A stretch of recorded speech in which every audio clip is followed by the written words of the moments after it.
For Monday, April the 12th, 2010 at the Shaw Auditorium. And the first order of business will be to call the meeting to order and ask for introduction of lead items. Thank you, Your Ms. Worship. Harrison. Delete item 11C, staff reports, unsightly premises at 55 Comox Road. Thank you. Now, I believe, Councillor Kipp, did you want to introduce something? I have a late delegation. Mr. Steve Clark would like to speak on an agenda item that means pesticide related. So I need a seconder for a late second. Okay. It's been moved and seconded. All in favor? Opposed? Carried. We'll move into the adoption of the agenda. Seconder? Moved and seconded. All in favor? Opposed? Carried. Adoption of minutes. Moved adopted as circulated. Thank you. Moved and seconded. All in favor? Opposed? Carried. Presentations. We have presentations pertaining to agenda items up to 10 minutes. First of all, delegations pertaining to the 2010-2014 financial plan. Is there anyone here that would like to address council on that? Seeing none, we'll move into Ms. Nancy Falconer, the Canadian Cancer Society, regarding the proposed bylaw 7102 to regulate the use of pesticides. And at this point, I would like to point out that because of the number of presentations being made, where we traditionally limit them to 10 minutes, we're going to limit them to 5 minutes. Thank you. Thank you. Thank you for having me here today. As you know, my name is Nancy Falconer, and I'm with the Canadian Cancer Society, and I work in cancer prevention for Vancouver Island. I'm here to talk about the need for an effective pesticide use bylaw today. I was here back in 2008, and that's when Council first directed staff to draft a pesticide use bylaw. Studies have linked pesticide exposure to both adult and childhood cancers. These include childhood and adult leukemia, childhood brain cancer, non-Hodgkin's lymphoma, neuroblastoma, prostate cancer, kidney cancer, pancreatic cancer, and some lung cancers. Children are especially vulnerable to the effects of pesticides due to their undeveloped immune systems, their more permeable skin, and their basic behaviors, such as crawling on the grass and putting objects in their mouths.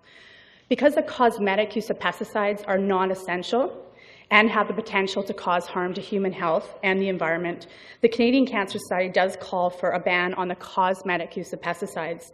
Cosmetic pesticides, or they're also referred to as a non-essential use of pesticides, are pesticides that are used to improve the appearance of various landscapes.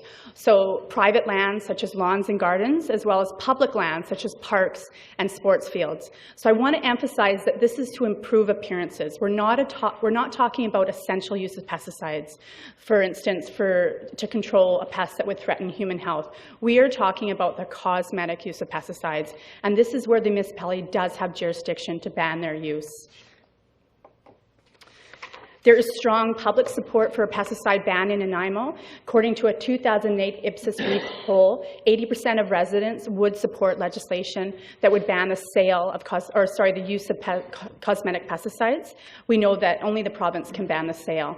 80% of Nanaimo residents would try using alternatives, and approximately 82% are concerned about health impacts of pesticides. We know there is obviously a growing movement of pesticide bans across the country.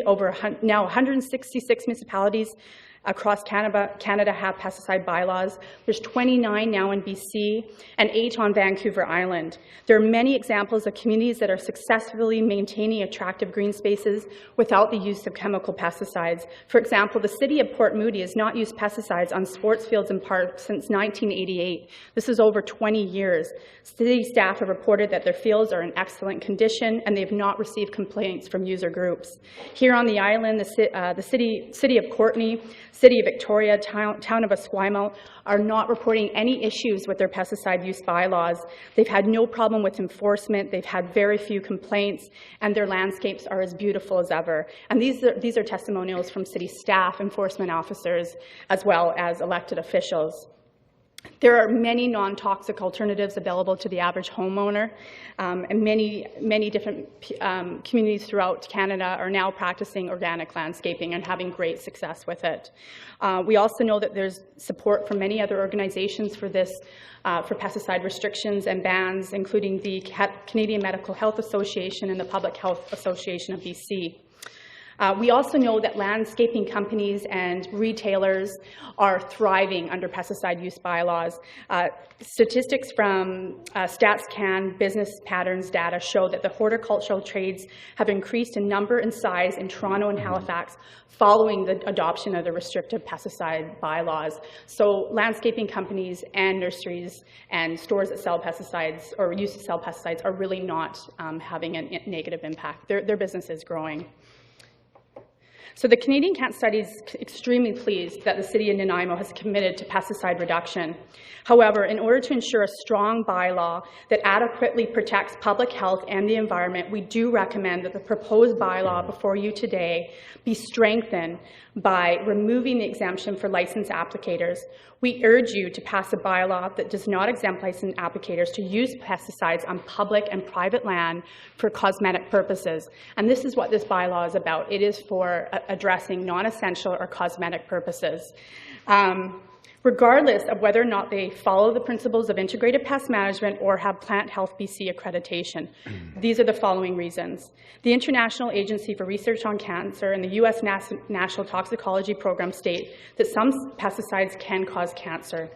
A literature review done by the Ontario College of Family Physicians show consistent links to serious illnesses such as cancer, reproductive problems, and neurological diseases.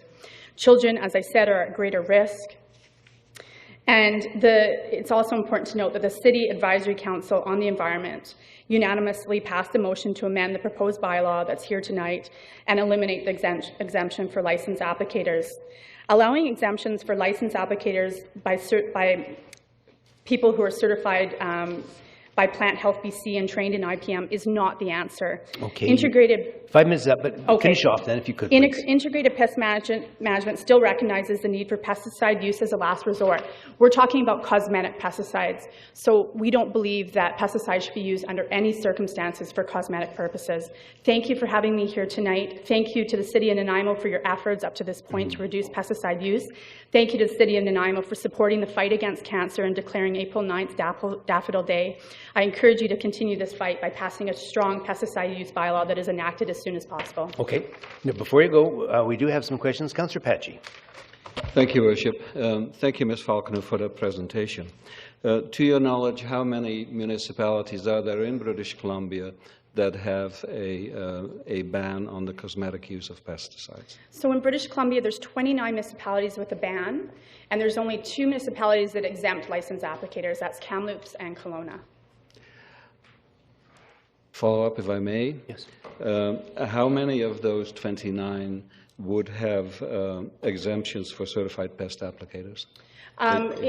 The only exemptions are Kelowna and Kamloops. So you're telling us that 27 of those do not permit that? They do not have exemptions for licensed applicators. The way that some of the bylaws are worded, they have a permitting process. So for instances where pesticides would be deemed essential, an invasive species outbreak that was threatening a sensitive ecosystem, in those cases, some of those municipalities are requiring that someone have a pesticide applicator certificate and maybe have even further training. So I want to differentiate between essential and non-essential. In that case, that would be an essential purpose. So they're not exempting licensed applicators for cosmetic purposes. Okay. And that's where the bylaw, this is what this bylaw today is addressing. It's cosmetic or non-essential use of pesticides. Your Worship, if I may have a quick follow-up to staff then. This afternoon we were emailed a list of, that contains 10 municipalities, of which there are 2, the town of Comox and the city of Burnaby, that have no exemptions for certified pest applicators. Why are the other 18 not mentioned in this report? Your Worship, earlier today, Council asked for some information that staff had on hand, and this is the information that we had reviewed. We typically look at communities of similar size to Nanaimo when we evaluate bylaws. Right. Thank you. Okay, Councillor Sherry.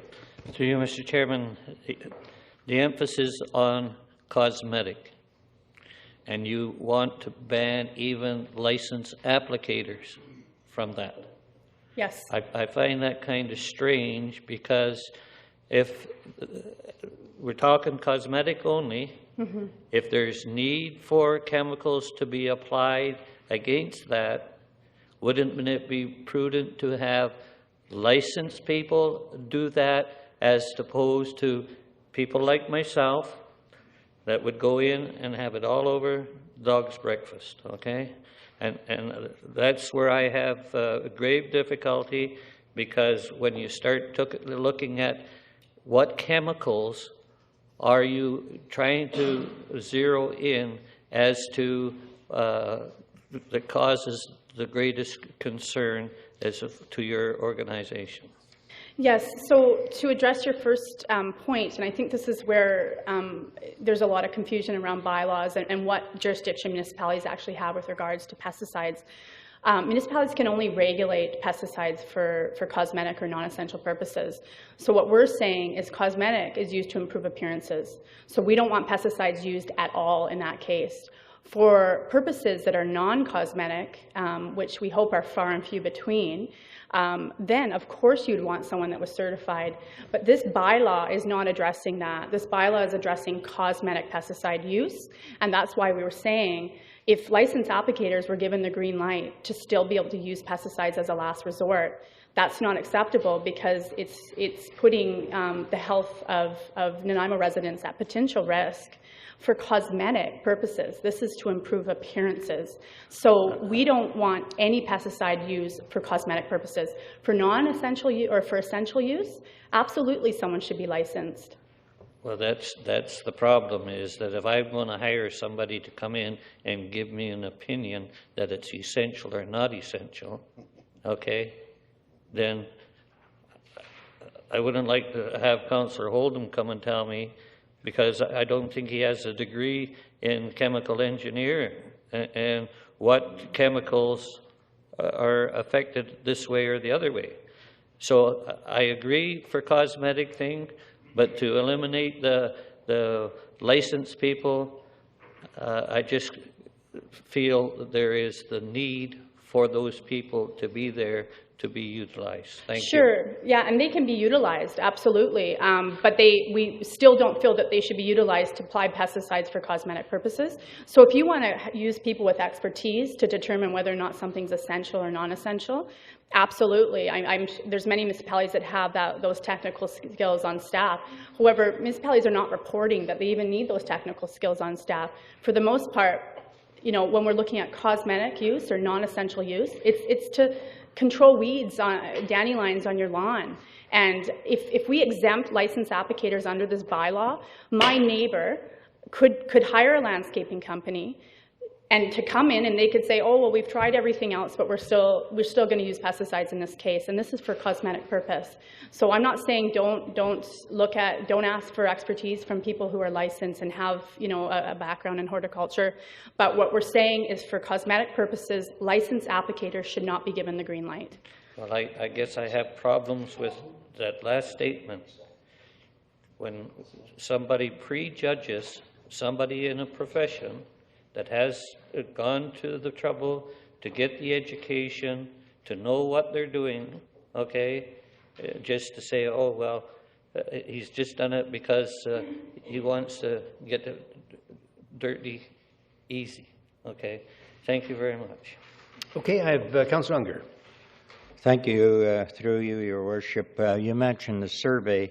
Who commissioned and paid The for Canadian Cancer Society. And how many respondents were there in Nanaimo? It's in the book. I believe it was 3,200.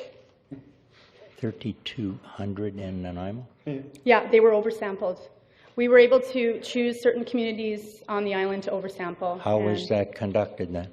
Well, it's conducted using scientific methods, and by the Ipsos Reid is a well-known research company that conducts polls in Nanaimo, or I'm sorry, throughout Canada. Yeah. Okay, thank you. Councillor Kipp. Yeah, I'd just like you to say and clarify one thing for me. Can you again explain cosmetic? Sure. And I mean, this is where... And I think that it's related to Councillor Sherry, Yeah. thinking that we're going to have people with integrated pest management, licensed people dealing with the essential use, which is pest, like a big pile of ants, like a massive infestation on your lawn. But to make a flower prettier is what the Cancer Society says is not appropriate. Absolutely. And I know that a lot of municipalities grapple with the issue of cosmetic versus non-cosmetic. And this would get into a long story, but basically under the Provincial Government Act, the spheres of concurrent jurisdiction, municipalities are only able to pass a bylaw that has to do with cosmetic. So under the Provincial Government Act, things that are considered to be essential or needed or necessary, those are all governed under the provincial government. But what the municipalities do have powers to do is to regulate the use of pesticides that would be to improve appearances, to make landscapes look prettier. And this doesn't mean that municipality can't look pretty. There's municipalities all over Canada that look beautiful, and they're not using pesticides. So, but it's cosmetic because it's to beautify landscapes. And because of the potential risk, that is why the Canadian Cancer is saying absolutely not. Whether you have a licensed applicator or not, we are not comfortable with the use of these chemicals to make something look prettier. And that's why an exemption for licensed applicators just doesn't fit with this bylaw. Okay. A clarification on that? But you do agree that you can use pest applicators, licensed one, to deal with pests, not pretty little things, but pests. Not to make a flower prettier, but to get rid of an infestation. That could be mites. And pesticides are herbicides for mites, for everything, right? Yeah, and under the Provincial Government Act, there's clarification around what would be considered something that would become an essential use. And there's a whole list of sort of invasive species and things like that, but we're not talking about that. And absolutely, you need someone who's certified and you need someone who's trained, because there may be a way to deal with that pest without using pesticides, and someone who's trained in IPM would know how to go down the list and use the least toxic solution. So I'm not saying that we don't want people trained, but we don't need licensed applicators to be exempt from a cosmetic pesticide use bylaw. Okay, we're going to have to move along. Thank you, Ms. Faulkner. Thank you. The next delegation is Ms. Joan Wagner. Ms. Wagner, take the last swig and then come down. You have up to 5 minutes. So that hopefully we have a healthy water. oh, thank goodness. I was worried for a minute here. That, I'll start with introducing myself. I'm Joan Wagner. I'm a community at-large member on ACE, and I'm ACE's PNAC representative. I know you know the acronyms. And I also sat and participated on the city's Green Design Guideline Working Group. I studied for my master's degree in architecture with the Faculty of Environmental Design, and I think that really is a perspective that's important to have. It's a perspective of looking at the big picture and the ecosystems and keeping that in mind, or the big picture, and then when you come to the small details, how do we deal with a playing field or this or that, you always have that bigger perspective. So I'm very aware through my interest in what's going on that the city has made a substantial commitment to sustainability and greenhouse gas reductions. And I won't name you all the things in draft stages, and I've looked at, you've probably looked at them all or more yourselves. But I'm here only as a concerned citizen tonight to offer a perspective that I hope would be, that I'd like you all to consider, that I hope will be helpful. And I don't represent someone other than my own perspective tonight. So I am here to urge you to pass a strong bylaw. And I would totally put you to sleep, and I'm going to risk about 30 seconds of that, because what I've done is given you a handout. And one of the things that was difficult when we looked at this issue at ACE and so on is some of these definitions. And it wasn't until very recently that I was able to actually see the list of 46 excluded pesticides and see the piece of BC provincial legislation that I referred to on the 3 bullet points in my letter, and realize that these 46 excluded pesticides and the health risks, the public pools, the buildings, land use for agriculture, forestry, transportation, public utilities, pipelines, are you asleep yet? And invasive species are all outside the purview of this bylaw. So when I come to the staff report, I look at page 43 from the staff report. I looked at the web, and it's quite clear. Cosmetic purposes on trees, shrubs, flowers, other ornamental plants or turf on residential, private land, or land owned by the city. Now, I happen to have volunteered that maybe ACE should have an education committee, so I'm also looking at what we're thinking about in terms of moving along the education side.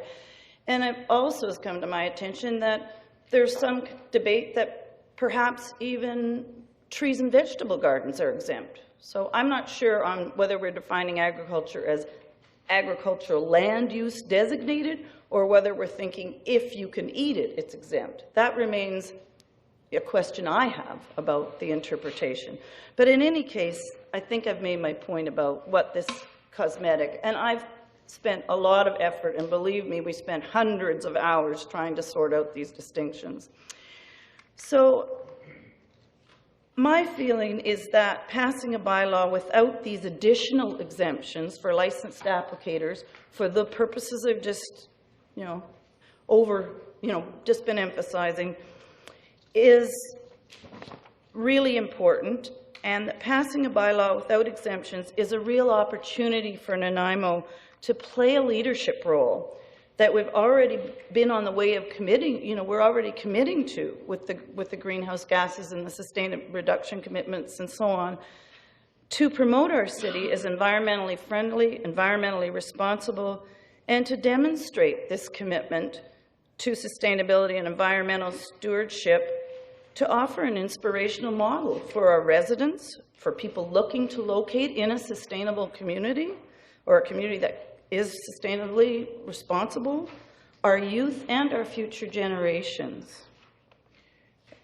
And once a commitment, I feel that once a strong bylaw that has these exclusions for the certified applicators is in place, that means that we've closed the door on keeping on thinking that they're there in our back pocket. We know that we've got it all covered under these provincial exemptions I mentioned and the 5-page list I gave you. So that allows us to free up our energy and creative thinking, the park staff, energy, commitment, to working only towards finding new solutions to the ones that you may not know about at the moment. You have to wrap it up if you could. And time is up. And continue from there. So I would love to have a few more minutes, but I realize I'm limited to 5.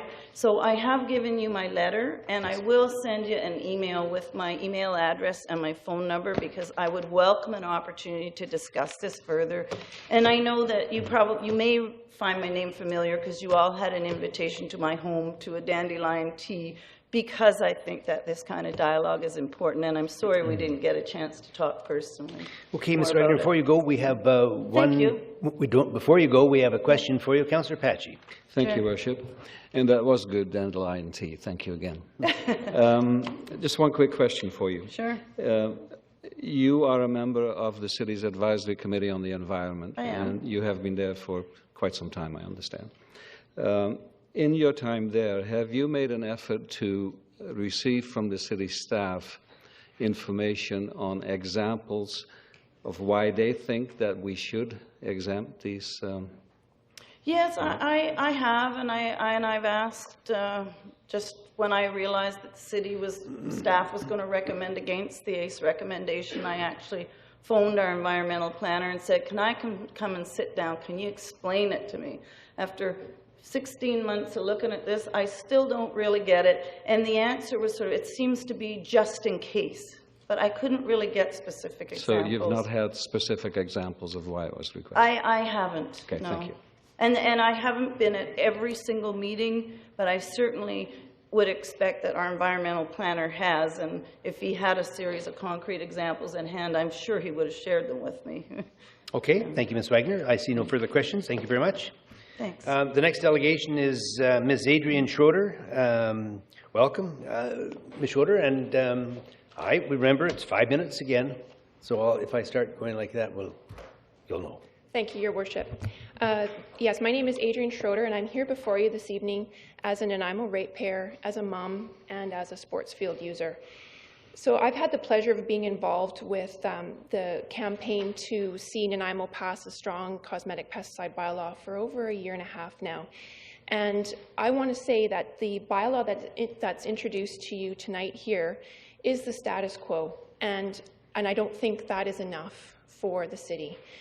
I've had the pleasure of meeting with City Park staff, and I've been told, and I believe it, that our City Park staff are highly trained professionals, and that our city is seen as a leader in plant health and green space management.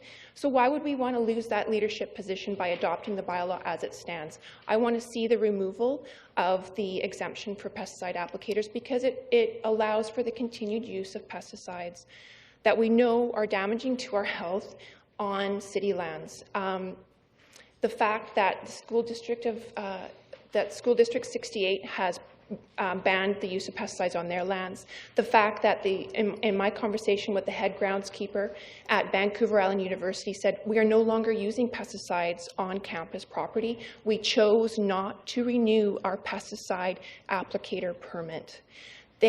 Major public lands, major public institutions in our community have made the decision to go pesticide free. Why would our civic leaders, why would you as our civic leaders tonight accept a bylaw from staff that is status quo? It does not keep Nanaimo in a leadership position. So I can answer some of the puzzling questions around why I think you have a bylaw before you tonight that does not adhere to the wishes of council and the stated wishes through the petition that was presented to you last spring that does not follow the stated wishes of Nanaimo citizens. The fact is that in the pesticide reduction strategy that you adopted, that is mentioned in the staff report that you passed September of 2008, one of the stated goals was that the city would become accredited by Plant Health BC. Well, the City of Nanaimo is a municipal partner with Plant Health BC. Plant Health BC is an industry association that wants to see the status quo across BC. With a $3,000 commitment of public funds, I would be, and I don't think this is too strong to say, basically that was a pact to ensure that any bylaw that came before your worship and councillors this evening would be a weak one. Why would we allow the vested interests of an industry association rule over the wishes of the citizens of this incredibly beautiful city? So I am asking you to not accept the bylaw as it stands, strengthen it, remove that exemption, because when I'm playing on a school field in our city, I know I am playing on a pesticide-free field. When I am playing on a city field, I want to know that same thing. I want to know that my city is maintaining its leadership position. I understand there are costs and infrastructure considerations that we want to have safe, hardscape surfaces. We don't want We don't want an unsafe environment, but there are so many clearly proven effective alternatives to the pesticides that are currently being used by city staff. A pesticide use record is a publicly available document through the Ministry of Environment. I have looked at Nanaimo's records. We are still using, although in relatively small amounts, we are still using incredibly toxic formulations. Why would we put city workers' health at risk? Why would we put our environment at risk? Why would we put citizens at risk? Please, we are the largest member municipality of the Regional District of Nanaimo.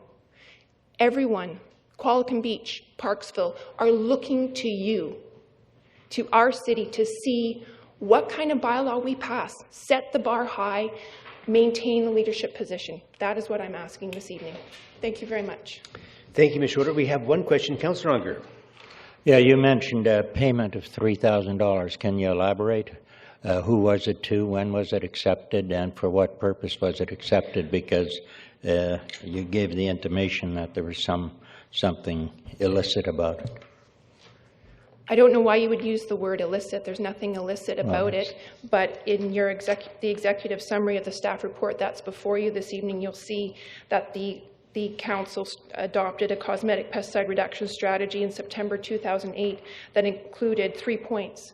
Establishing a household education program, which is moving forward, and that is detailed in the staff report. Park staff participation in the Plant Health BC accreditation program, and then the drafting of a bylaw. So that point 2.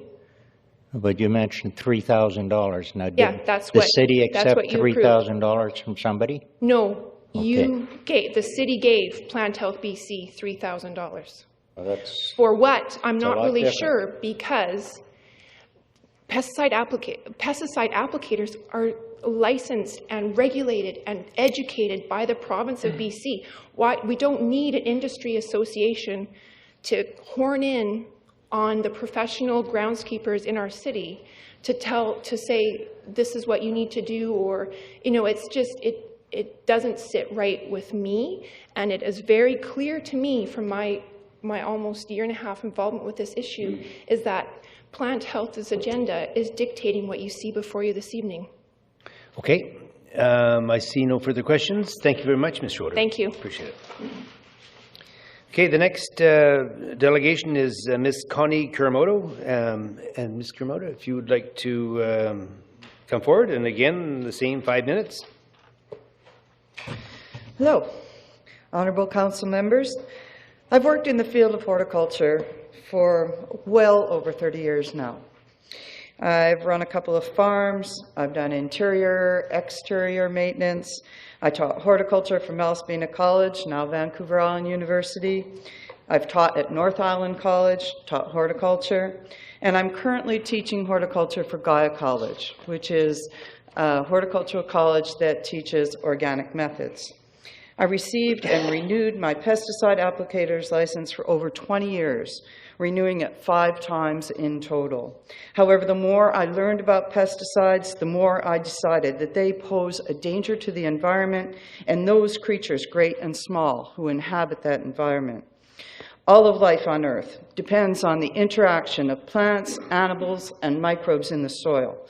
Plants can get most of the nitrogen they need from thin air with the help of nitrogen-fixing bacteria that exist in healthy soil.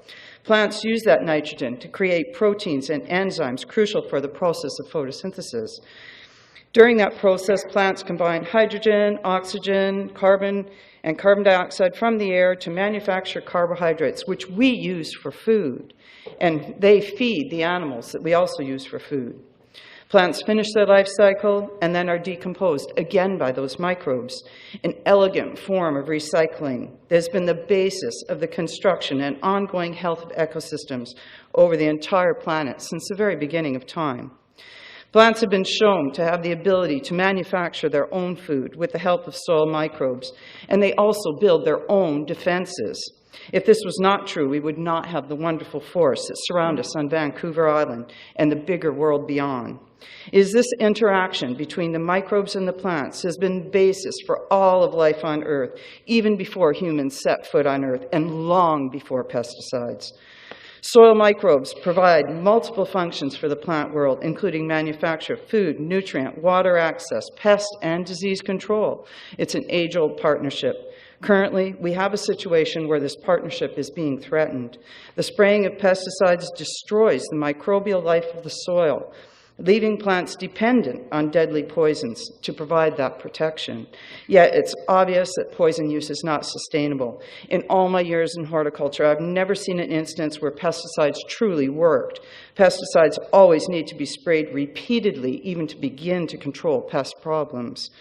Pesticides are poison, whether they're insecticides, miticides, or herbicides. Pesticides kill. Although we may stand and argue there's not sufficient proof that pesticides harm humans, I wonder if we want to take that chance with our health, with our children's health, our pets' health, and the health of the soil microbes who perform such important functions in our ecosystems. Pesticide toxicity has been tested and rated by a system that accounts for acute reactions to pesticides, not chronic effects. And there is mounting evidence that there are many chronic health problems related to pesticide exposure. The Canadian Cancer Society has thus become active in promoting this ban. I support a complete ban on the cosmetic use of pesticides. A lawn that has been fed balanced nutrition of compost, compost tea, and built on healthy soil and is cared for with organic methods will be vigorous enough to smother weeds. A garden that has healthy soil will grow healthy plants that naturally resist insects and diseases. I truly believe that we can have beautiful lawns and gardens without a single drop of pesticide, and I would not be endorsing this ban if I did not believe that. I also know that there are alternative gardening methods that landscape maintenance companies can use and alternative products that garden centers can sell that will help nurture the life of the soil and the health of the ecosystem instead of killing it. I also know that they will be able to continue to profit from their businesses by using new methodologies that will be sustainable and create a better world for everyone. A vote for this ban, in a complete ban, is a vote for the protection of all life. I urge you to consider how important this is. Thank you. Thank you. I have a couple of questions. Councillor Unger. Before you go. When you mention nitrogen regeneration, where would you put chemical fertilizers in that? There is absolutely no need for chemical fertilizers. And in fact, chemical fertilizers have created some of the problems that we have with the ecosystem that makes pesticide use necessary. So you'd want them included in this ban? I don't believe that it's time to do that. Okay, thank you. I believe that education will assist in that. Okay, good. Okay, Councillor Johnstone. Thank you, Your Worship. Thank you, Mr. Kuramoto. The bees, the honeybees, are disappearing at a rapid rate. Would you, through your knowledge, have any evidence that the use of pesticides has been as a result of, is causing that demise? As direct evidence, I haven't got anything with me tonight, but I do know that most of the pesticides that are applied miss their mark, because you very rarely just spray insecticide right on the insect. Most insecticides have residual effects, otherwise they wouldn't work for very long. And so if a bee came along and did land in an area that was sprayed with pesticides, it certainly would be affected and weakened. But you would say that pesticides do kill insects that are healthy for plants. They do kill non-target insects as well as target insects, yes. Thank you. Thank you.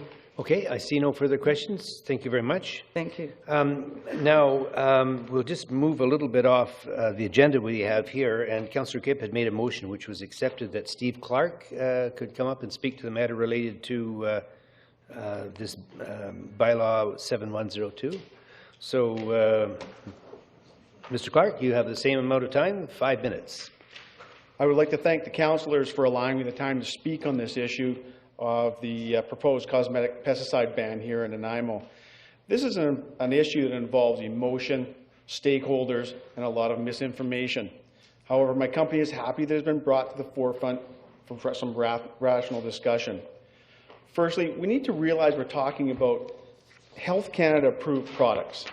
These are products that underwent heavy scrutiny and testing initially and regular retesting on a scheduled basis by the federal government. I have some rhetorical questions first. Why is the City of Nanaimo seeking a ban on the sale and use of cosmetic pesticides? Is it the concern for the health and perceived risk to the citizens? Is it in response to any unknown deaths or serious illnesses related to these products? Or is it simply the city following route of other communities? If the city is truly concerned with banning substances that pose risk to the general public, that is laudable. But should we not be looking at the risk factors that have been proven scientifically harmful or deadly in our everyday contact with the city's environments and its people? If the relation between human health and toxicity are the concern, there are many other things that should be banned before pesticides when looking at relative toxicity of various consumer goods. Let's ban the sale of use of tobacco products, ban the idling of cars and drive-through order windows, ban the sale of use of alcohol, ban the sale and use of coffee, ban the sale and use of aspirin. Now, I'm being facetious about these bans. They would never be considered, as there would be no political stomach to even consider bringing these bans up in public. All products used and consumed in Canada must go through rigorous testing, and the ingredients must be rated on an LD50 scale. The LD50 scale is a lethal dose to kill 50% of a population in a laboratory. This test has determined the toxicity of chemical compounds. Strangely enough, many of the items I mentioned tongue-in-cheek, tobacco, caffeine, and aspirin, have many times higher toxicity and LD50 rates than weed control used on home lawns. My company, ProWest Services, has been located in Nanaimo for 20 years. We are a full-service landscape company today, but our roots began in the lawn care industry. We have adhered to the principle of integrated pest management, or in short, IPM, since 1995. We work with hundreds of regular clients, educating them on the proper way to deal with their pests on their lawns and gardens.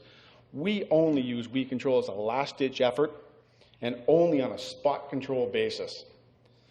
We treat weed control products as prescription drugs and only use them when all other controls have been used and when all other cultural practices have been put in place.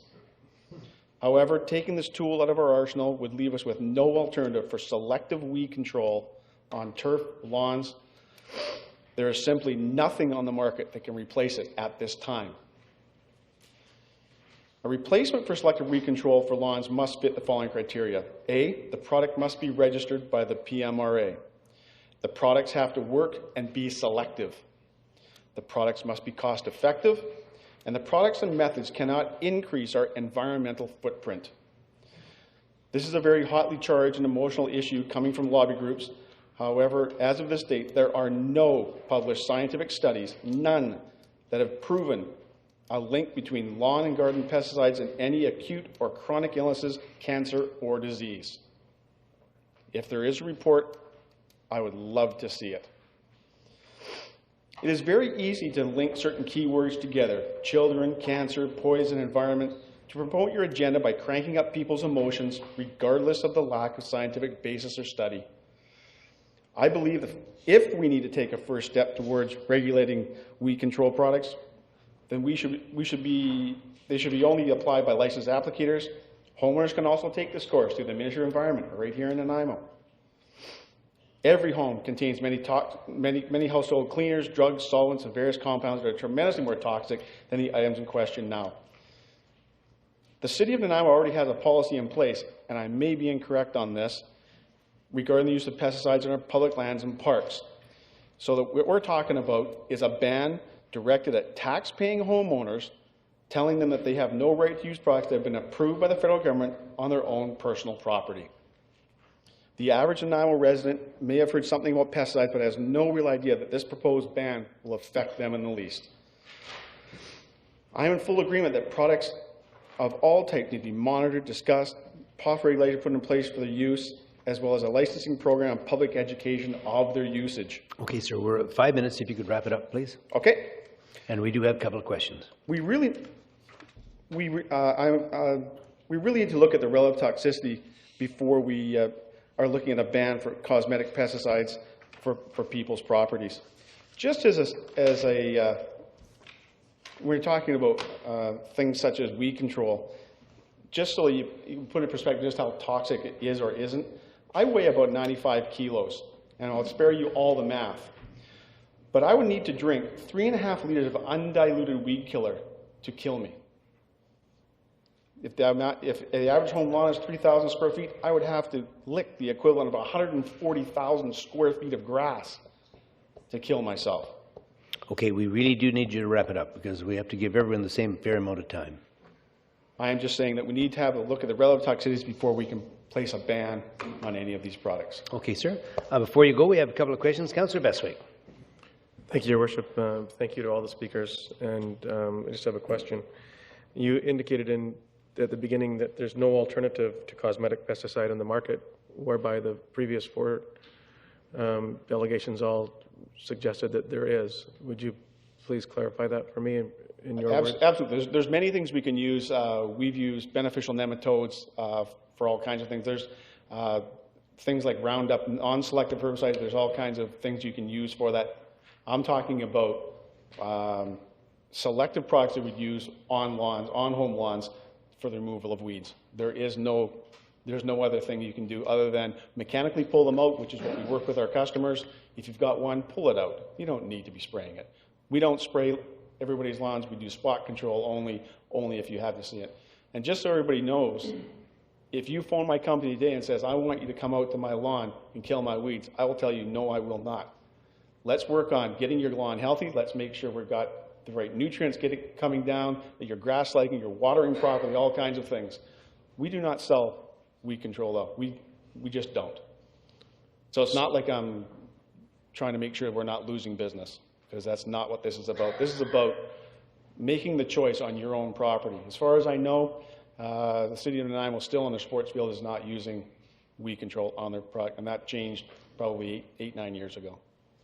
So, Your Worship, if I may just follow that up. So, in fact, there is alternatives on the market if you follow the procedures that you just suggested. Except for turf. There is not a non-selective or a selective control for weeds on turf at this point.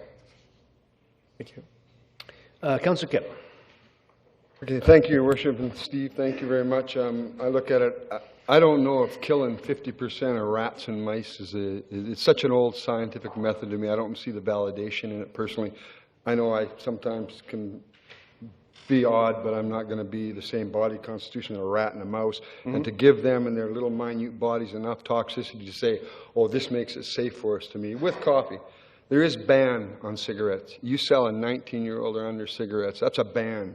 There's bans on certain medications for children that's within your list here. And if you give your child a bunch of acetaminophen, you can be in trouble and charged for it. My concern is with Plant Health BC, and of course that, and I get a quote from Plant Health BC today, and it's a question and answer, and I'd like to know if you understand this one. It says, I am all for healthy landscape, the question, but no one has ever got sick here before. What's the concern now? The answer from Plant Health BC, it may be true that you do not know of anyone having been adversely affected by pesticides, but it has been well established that some pesticides are a source of risk to human and environmental health and are associated with increased incidence of some diseases. It says in that, well established.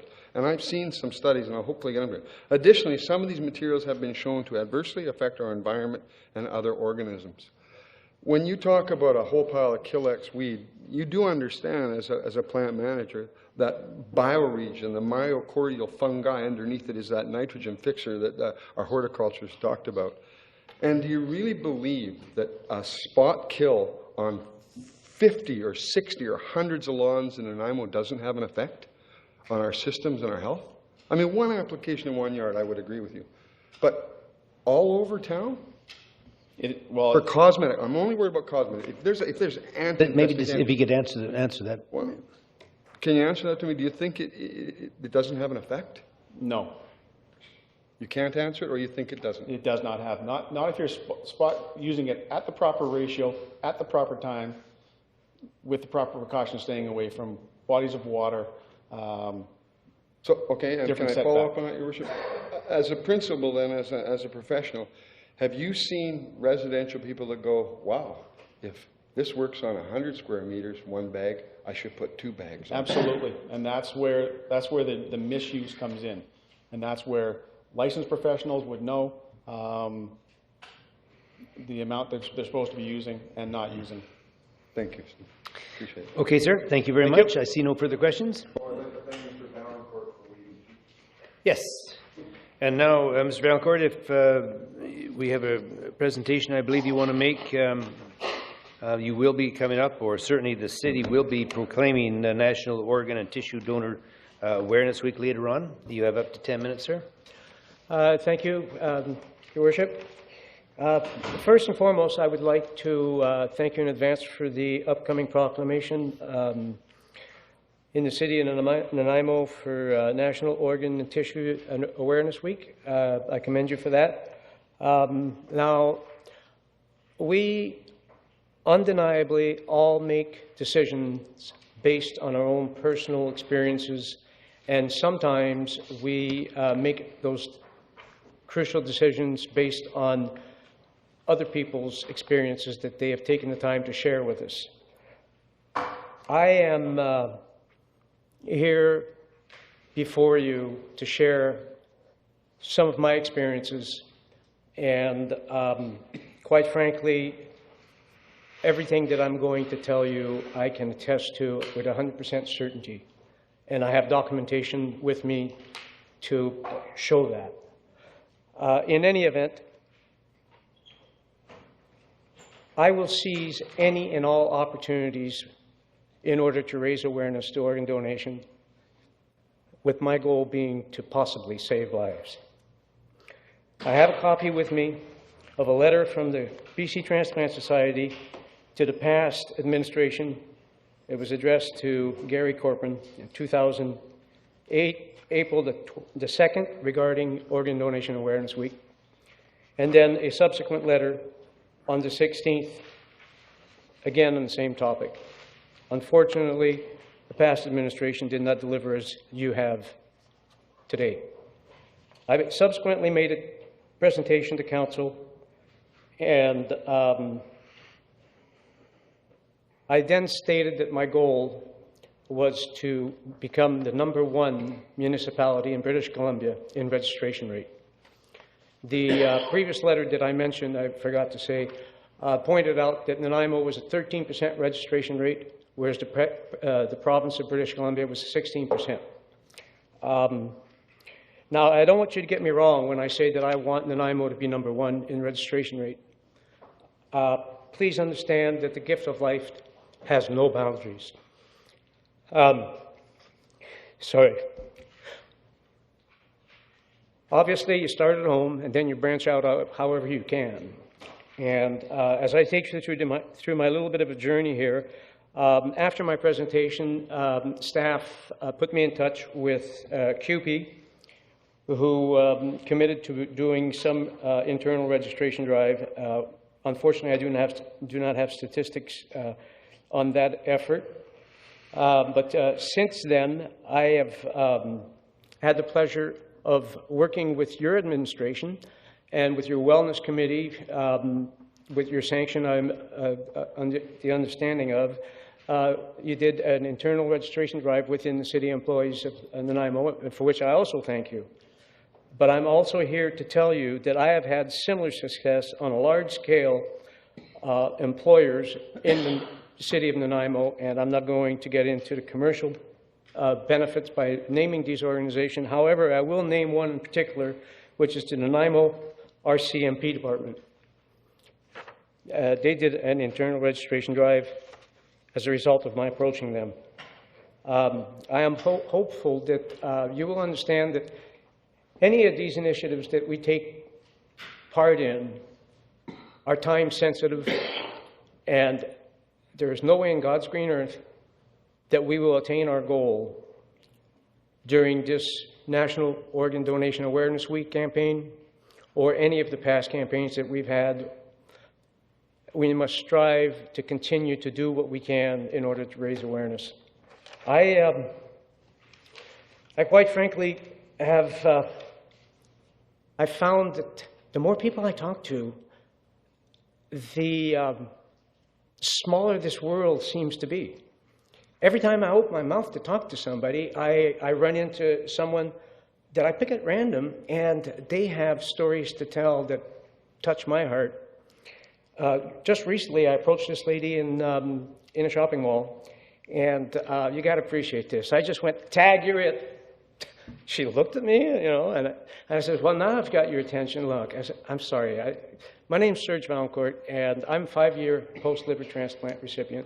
And what I do is I seize any opportunity to talk to people and in the hopes to raise awareness. And I go to give her this little piece of paper. And it says that this Czech news lets others know what people are saying about organ donation. I'm 5 years post-liver transplant. Please Google organ donation, Serge Valancourt. I'm hopeful that you will like what you see and that this cause, you will further this cause by emailing to family and friends. Let there be more hope." You know what she said to me? She says, "Oh, I'm already an organ donor." And I said, "God bless you." And then she says, "And we also have a website." And she went to hand me this back. And I told her, I said, "Well, wait a minute." I said, "We have a common cause here. Why don't we promote each other?" And I asked for her website. And it is, and I hope people will have the pen, because it's ashleylouisecampbell.com. And trust me, I went to that website, and if you spend any time there, I guarantee you it'll touch your heart. Anyways, let me get back to the sequence of events here.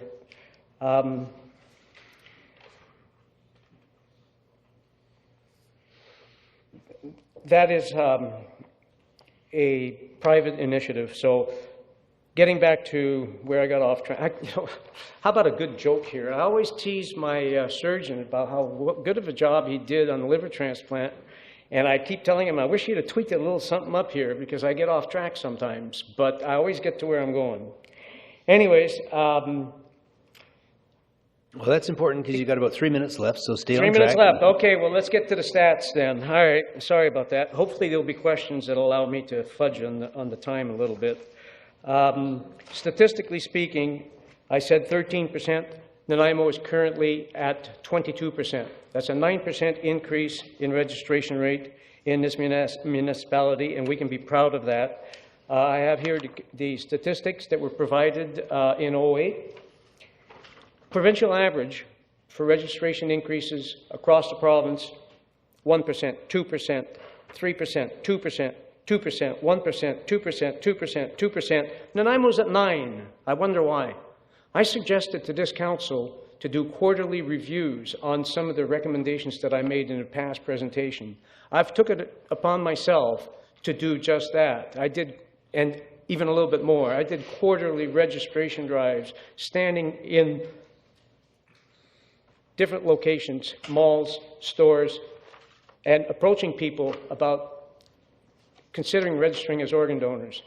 And on average, one person every 5 minutes registered with me. Sure, there's times when maybe a half an hour go by, it's slow, and then there's times when there's 3 or 4 people registering. There's times that there's a family registering. And I can tell you without a word of a lie that people are good with the concept. They just need to have the ability to do that, and they need to be reminded to, because nobody wants to think about death. And nobody goes out of their way to do this in a lot of times. Anyways, back to statistics. There's over 3 million Canadians suffering from liver disease, 1 in 10. And most doctors don't even know the cause. It's a silent killer. That's what happened to me. I can speak from experience. The oldest donor in Canada was 90 years of age, and it was an organ donor. The oldest tissue donor was 102 years of age, and it was a skin graft. Things people don't think about, things I want to make public, because people seem to have this idea that they're too old to give or receive. As recently as 4 months ago, a gentleman by the name of Carl, received a lung at 68 years of age. Shaw Cable has done a is re-airing a segment on the 19th, I believe it is, to kick off Organ Donation Awareness Week. And during that segment, there's a gentleman that's 84 years of age who received a kidney transplant 19 years ago. Just some statistics to give you here. I'm not asking for a whole lot. I mean, there are more people giving live kidneys than there are deceased transplants. These are BC transplant stats.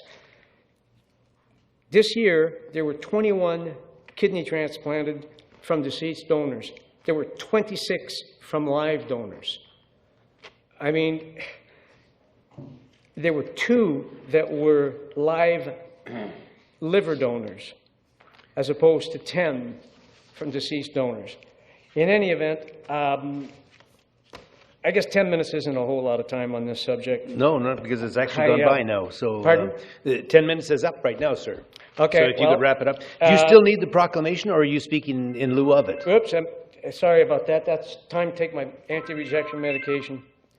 Well, hey, I could be I taking... don't know what to say at this point, I could but be anyway, taking carry on. blood pressure pills. Look, Your Worship, without any disrespect, I've watched this council debate chickens for 2 hours back and forth. I urge you to please consider giving me a little bit of leeway, and maybe some of you councillors can ask me a question or two and allow me to address some of the other issues that I didn't have the time to. Okay, well, Councillor Patchy. Very quickly, Your Worship. Thank you, Mr. Vaillancourt. I don't have a question, but I'll help you out by pointing out that with your delegation request came some information from the National Organ and Tissue Donor Awareness Week people, and that here in Nanaimo, in conjunction with and the help of the 2 London drugstores in Nanaimo, there is a display in the London Drugs Nanaimo Port Place on April the 23rd. On a Friday, and the following day, the 24th, there is a display in the same store, the same chain, I should say, at the Nanaimo North Town Centre. So there's my plug for you. Well, thank you. I was aware of that, and actually, that's what prompted this presentation. I got an email regarding that made me think of maybe I should consider another application to speak here and further raise awareness. Okay, sir. Well, thank you very much. And that concludes all the delegations. I see no further questions. Thank you for attending, sir. And now we'll go through the proclamations under the Mayor's report. And the first proclamation is, by coincidence, that 2010, April 18th to 2010, April 25th, is National Organ and Tissue Donor Awareness Week in the city of Nanaimo. We're finished, sir. Yeah, I'm just cleaning up. I just worried. Were you taking your medication? We've got some water if you need some. No. Okay. I got sidetracked here. Okay. Fair enough. Well, that's what I was. But anyway, we'll carry on. That 2010 April 19th to 2010 April 23rd is Prevention of Violence Against Women Week in the city of Nanaimo. The third proclamation is that 2010 April 25 to 2010 April 02 is Beta Sigma Phi Week in the city of Nanaimo. And the final proclamation is that 2010 May 02 to 2010 May 08 is Hospice Palliative Care Week in the city of Nanaimo. And I so proclaim. We're moving now into item 9, Commission Reports, and Councillor Padgett. Can you introduce this for us, please? The Parks, Recreation and Culture Commission recommends the following: that Council denied the application for a travel assistance grant for the Chenemo Islanders because it does not meet 2 of the grant criteria. The team is not traveling to a regional, national or international competition, and they are not traveling out of province. Okay, it's just a report on that, and we'll continue on with Councillor Johnstone. Were you going to do the minutes of the Parks, Recreation and Culture Commission? No. Are we going to vote on But it's okay. I thought it was all part of A and B, but let's just do them separately. Okay? All in favor? You're moving that? Yes. All in favor? Opposed? Carried. Item B. Yes, Your Worship, that Council receive the minutes of the Parks, Recreation and Culture Commission meeting held 2010, February 24. Moved and second. All in favor? Opposed? Carried. Move into committee reports, Transportation Advisory Committee membership. Committee's recommendation that Council 1, adopt the mandate and objectives document attached to the report, and 2, direct staff to advertise for 4 community at large members for appointment to the Transportation Advisory Committee. Move the 2 recommendations. 1 and 2. Is there Second motion. moved and seconded? All in favor? Opposed? Carried. Development Services. We're going in now to Section 11, regulation of the use of pesticides in the City of Nanaimo. ACE's recommendation that Council endorse the removal of Section 4/2 exemption for certified pesticide applicators from Pesticide Use Bylaw 2010 number 7102. Staff's recommendation that Council 1 consider Pesticide Use Bylaw 2010 number 7102, which is presented under bylaw section of the agenda, and that it come into force and effect 1 year from the adoption date, which would be 2011 April 26th.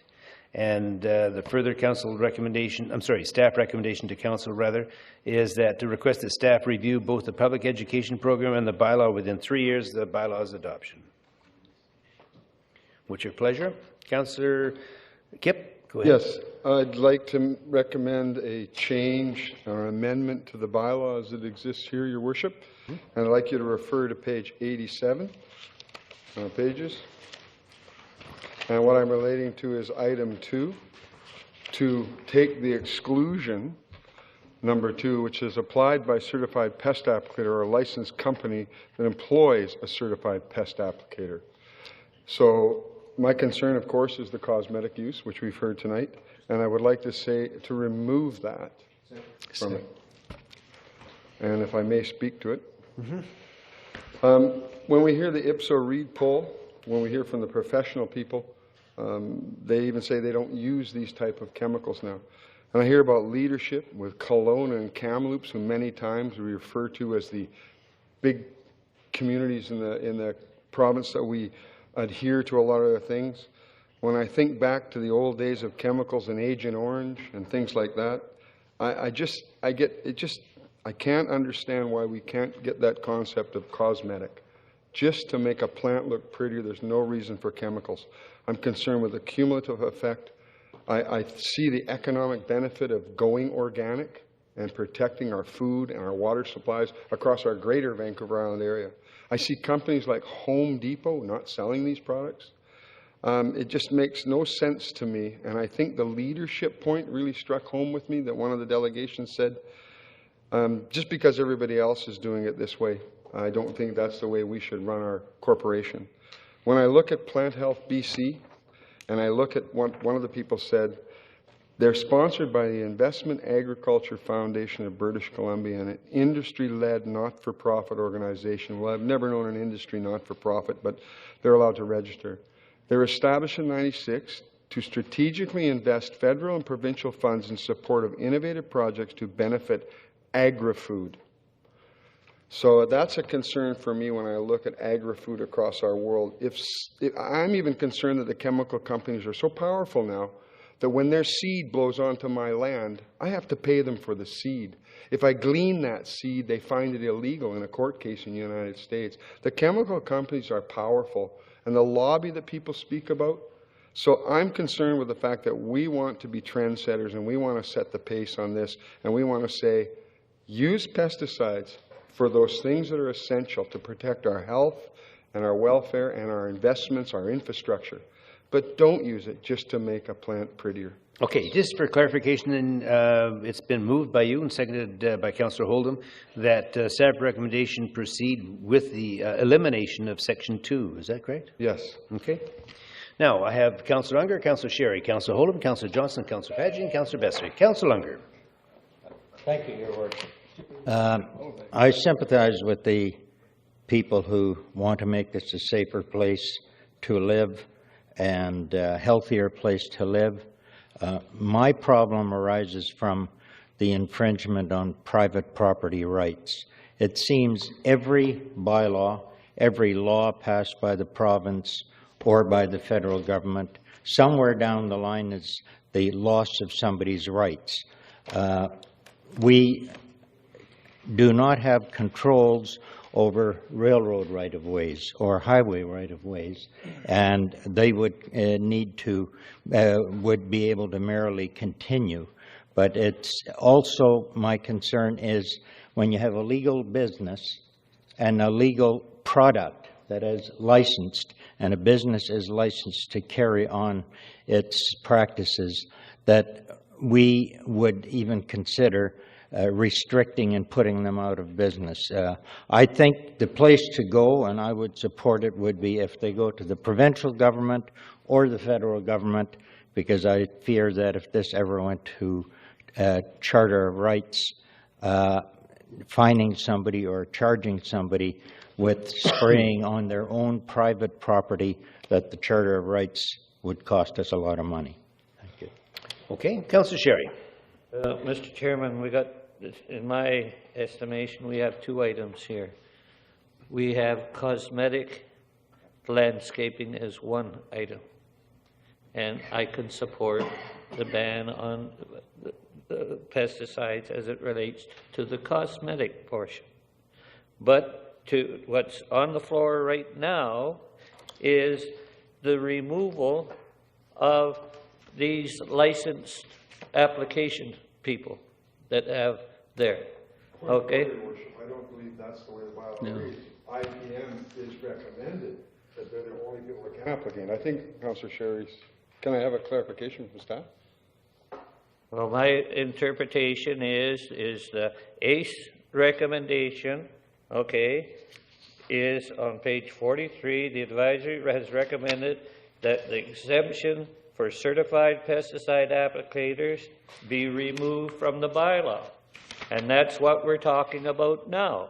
For cosmetic purposes. Well, I'm telling you, Mr. Kipp, you're talking about two different items. One is the cosmetic item, and one is relates to the personnel as it relates to the applicators should it be necessary. Okay? And as I say, for cosmetic deals, I have no problem, because I would like to have the opportunity to contact any of the garden people within this community that have certified people licensed in their business to come and take a look at my grounds, to give me an assessment as to what's needed, what's not needed, and the application of whatever is there. By eliminating here, then you're telling those people that they can't do that? No, thank you. So, as I say, I would like to, of course, we're dealing with them, seriatim, so. Okay. Councillor Oldham. Your Worship, there seems to be some confusion. I think we are considering an amendment to the bylaw, the pesticide control bylaw or use bylaw, and that bylaw, because of provincial jurisdiction, covers only cosmetic use of pesticides. I would just say I'm supporting the amendment to remove item 2 on the list of exemptions, because I think it sends slightly the wrong message in the bylaw as proposed. Our target is the pesticides, not the applicator.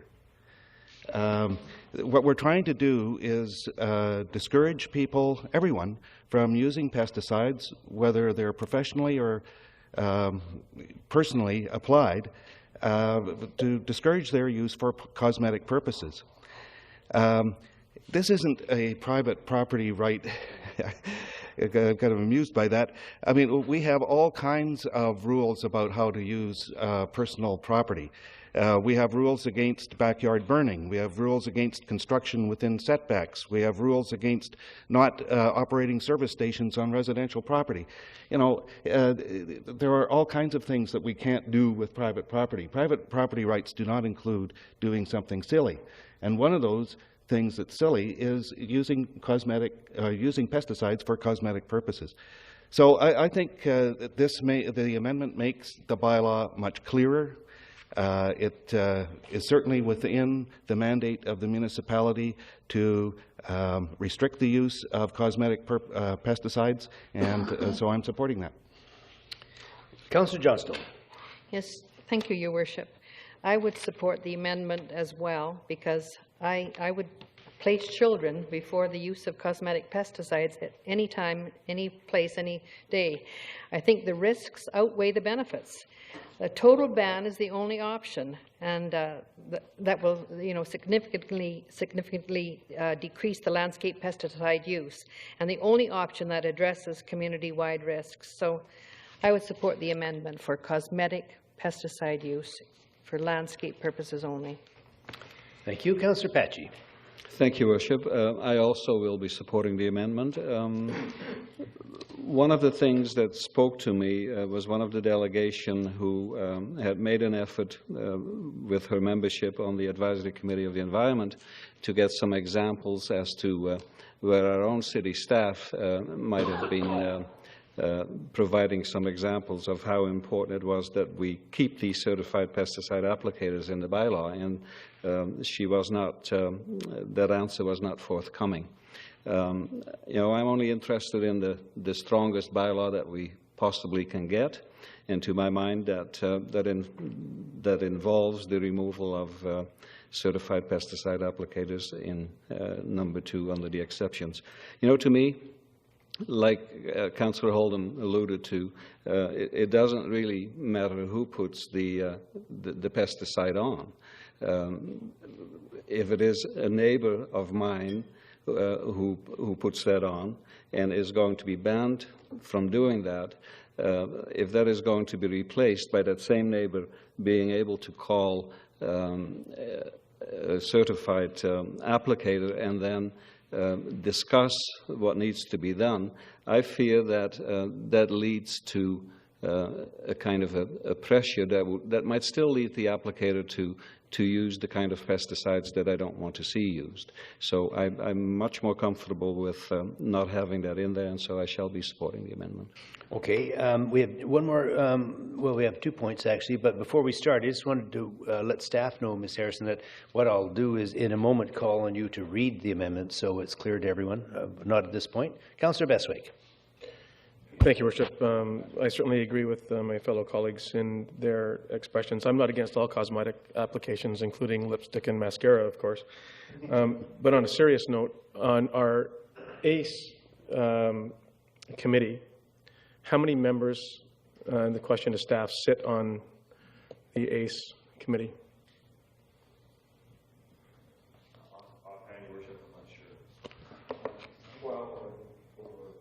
Councillor Kipney. 11 and myself, I think.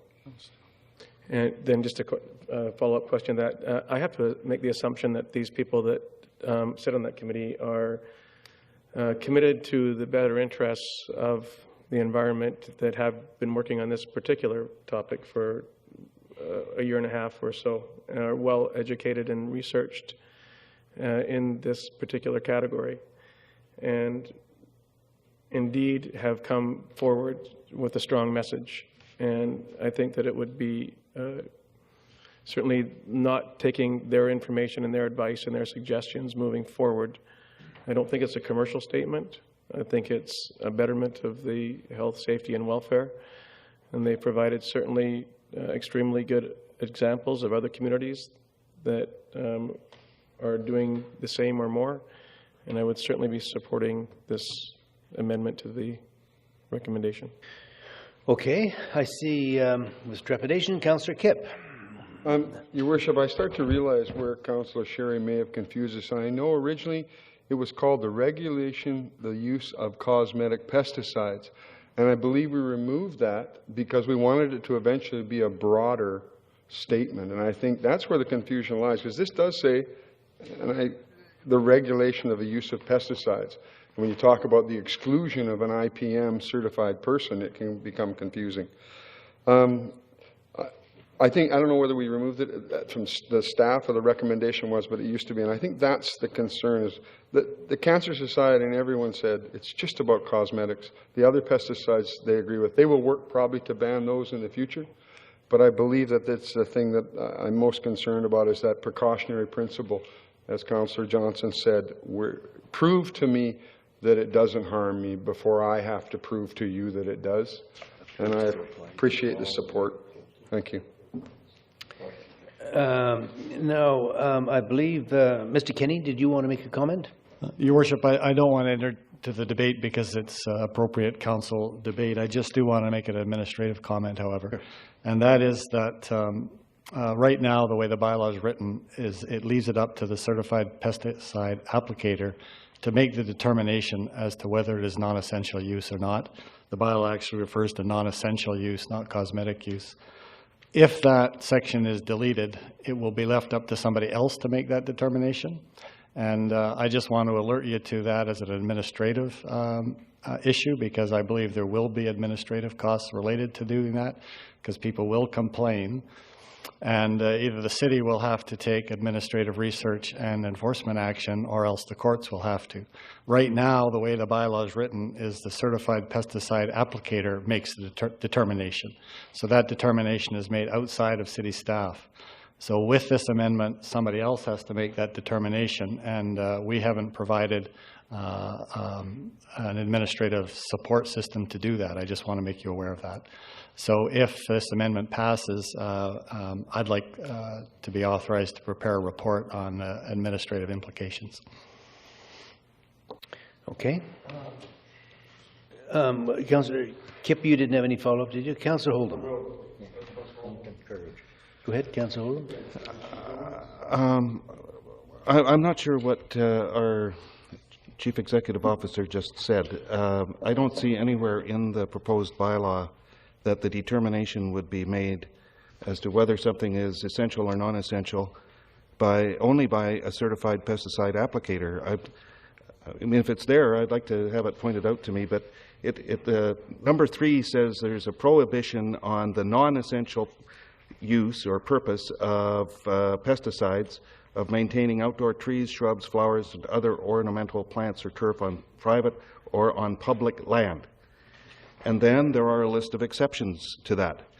And one of the exceptions is, number 2, an exception to that prohibition, I understand, is if pesticide is applied by a certified pesticide applicator for a non-essential purpose, one would assume. So I don't understand how that is a control on its use. It seems to be an exception to the prohibition. How else are we to understand that? So that's a question to staff. Mr. Kenny, do you want to make a comment?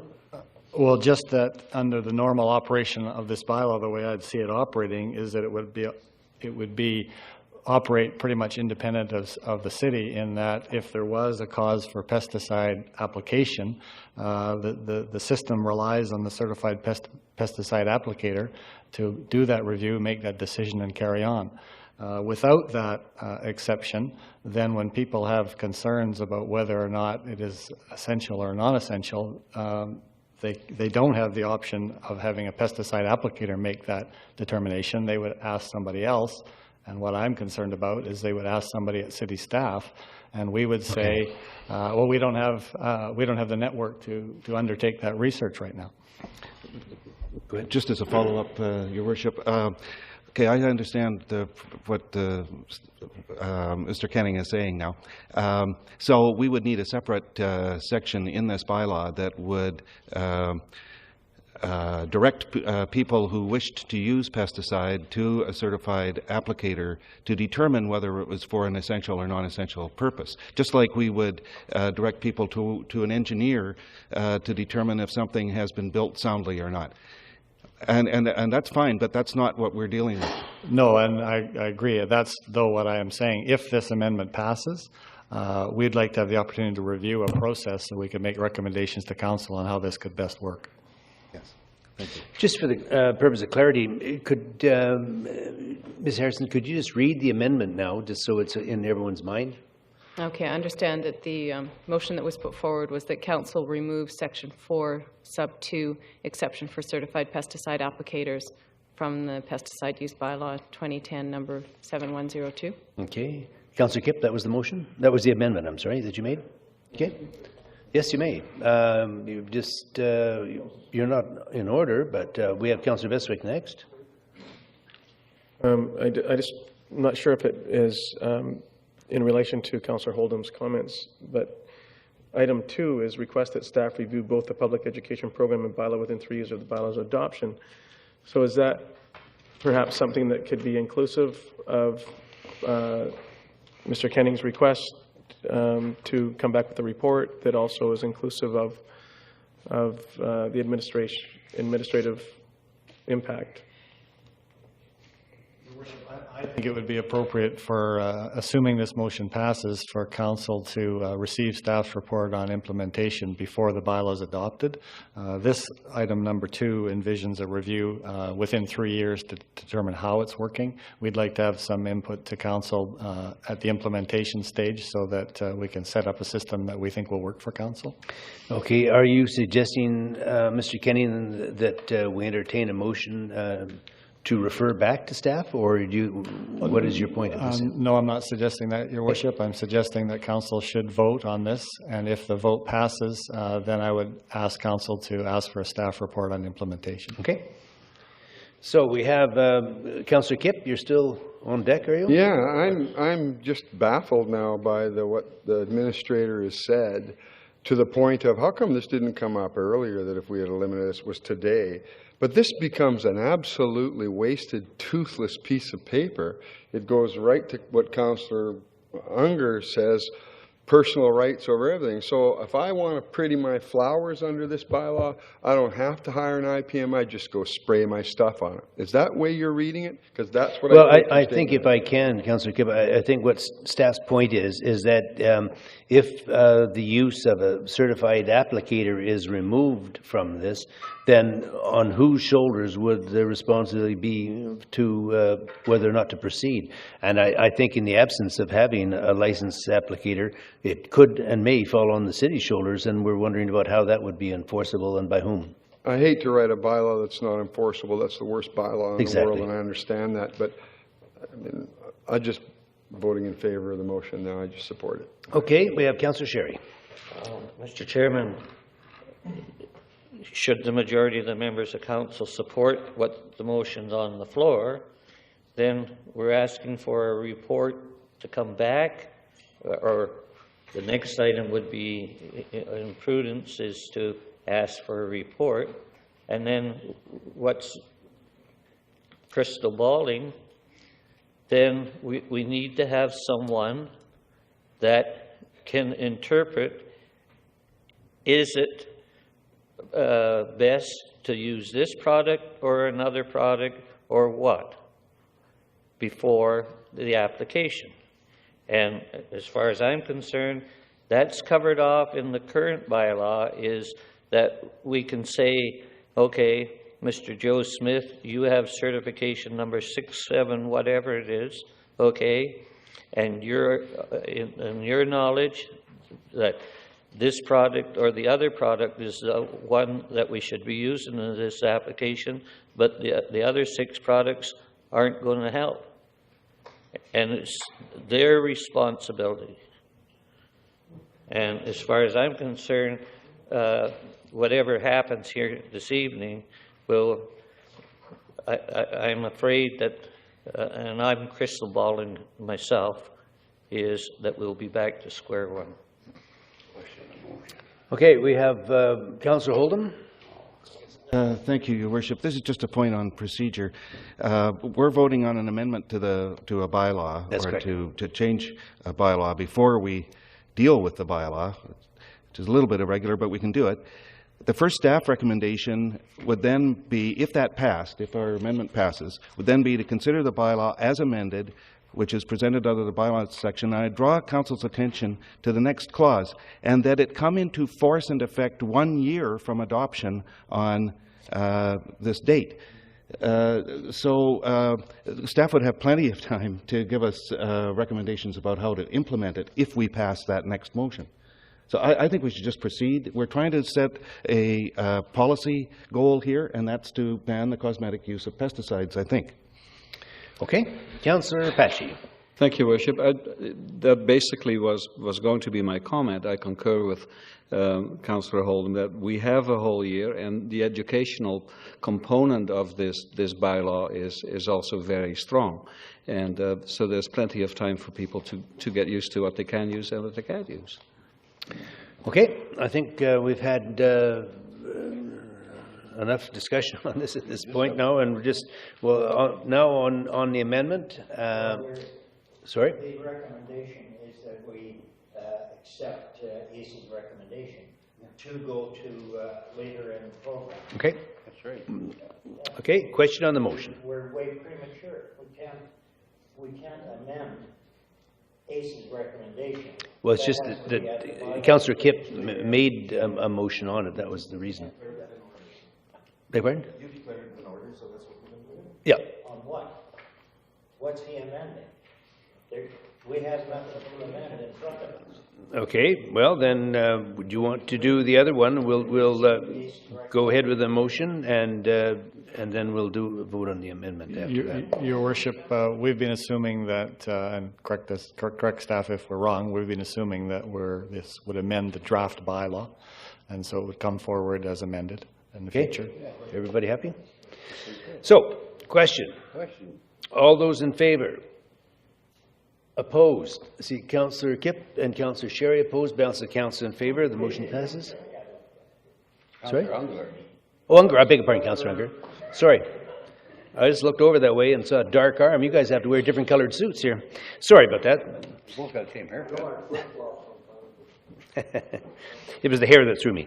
Okay, so we're going to move along now. Do you want to go ahead? I would move that we, under the bylaw section, consider pesticide use bylaw 2010 number 7102 as amended, plus as printed there.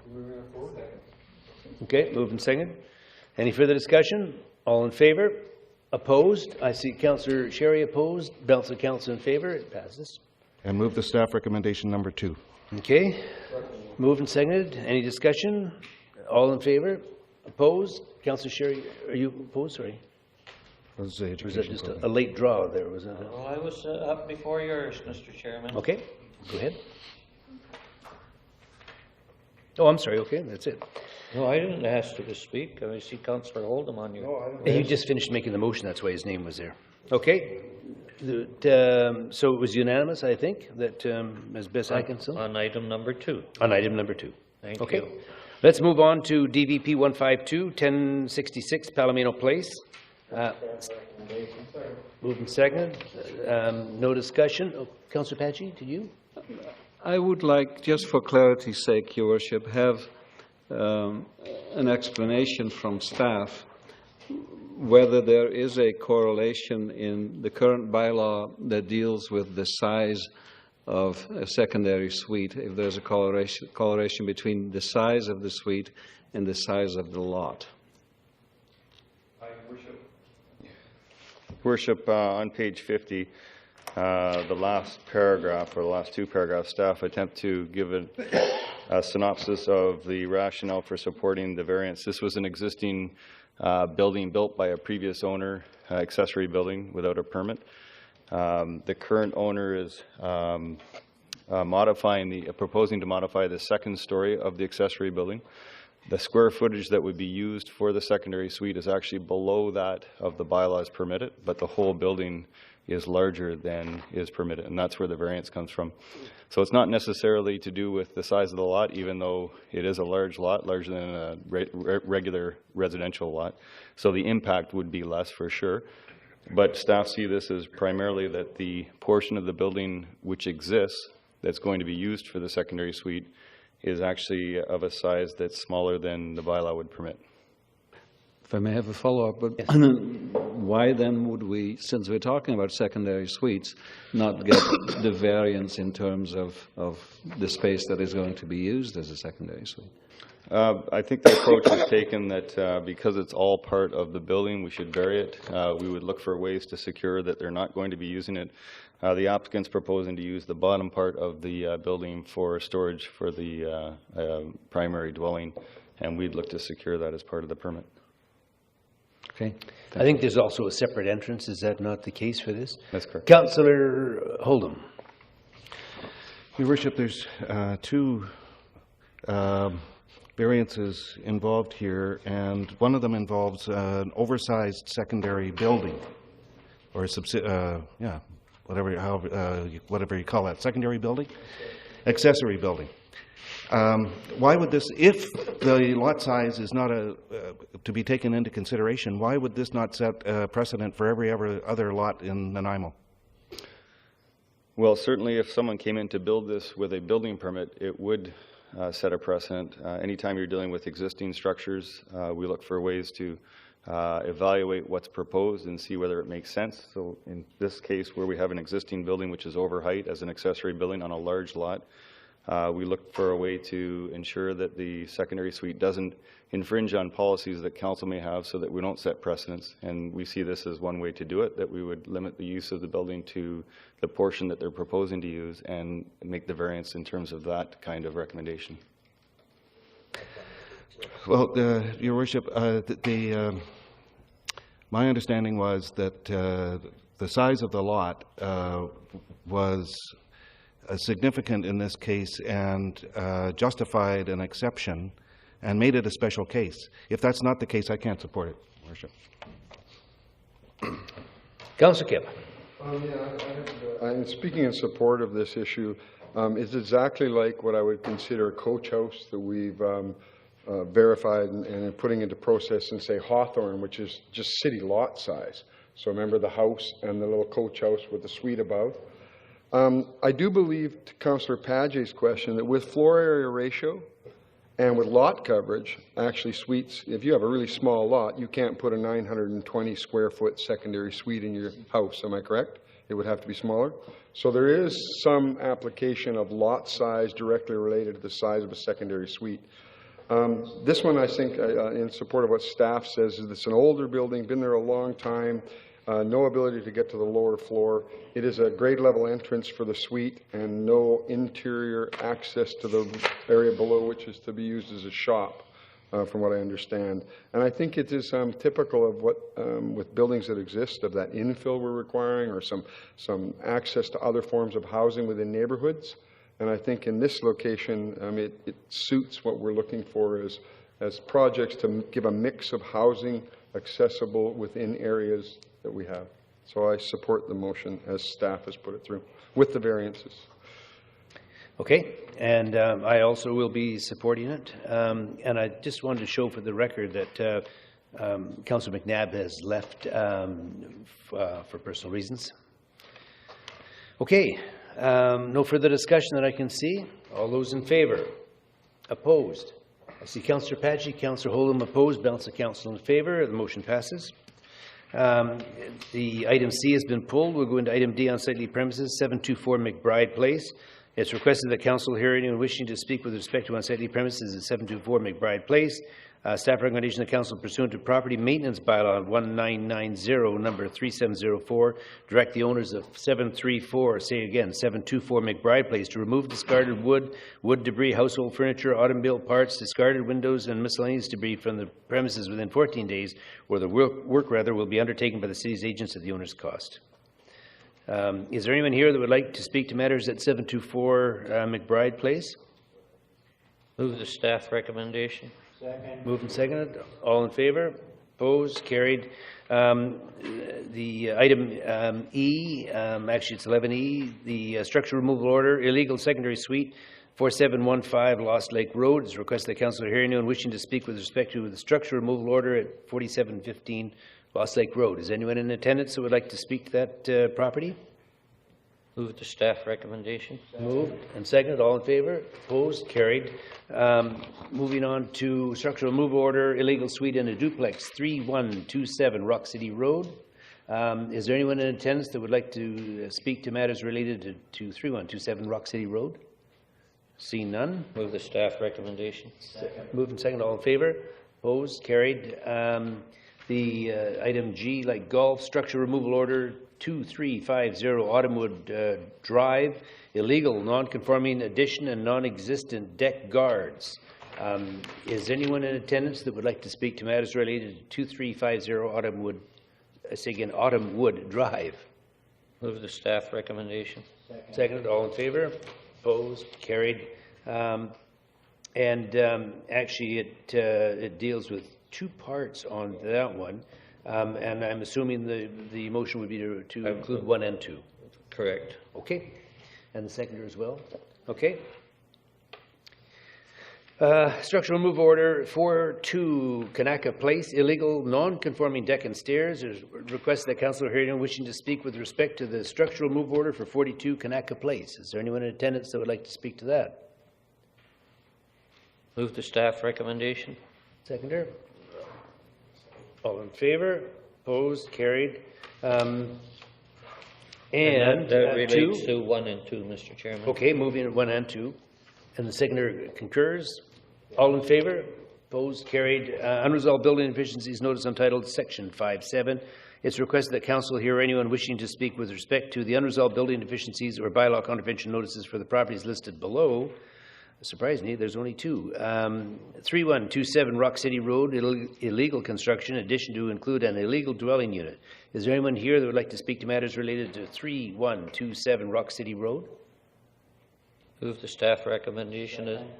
Okay, all in favor? Opposed? Carried. And the last one is 564 Campbell Street, illegal construction, alterations to include 2 illegal dwelling units. Is there anyone in attendance that would like to speak to matters related to 564 Campbell Street? Move the staff recommendation. Seconder. All in favor? Opposed? Carried. Corporate Services Amendment to the Economic Development Commission bylaw. Staff's recommendation that council give the report pertaining to Economic Development Commission Amendment bylaw 2010 number 7098.01, which appears under the bylaw section of the agenda. Okay, seconder. Moved and second. All in favor? Opposed? Carried. Community Services. Northfield Road, Dorman Road to Boundary Avenue, water main upgrade. Staff recommendation that council award the contract for Northfield Road / Dorman Road to Boundary Avenue water main upgrade to the low tender Palladium Developments Incorporated for the low bid of $681,678.19. Move the recommendation. Is there a seconder? Seconder. Discussion. Councillor Sherry. Through you, Mr. Chairman, to staff.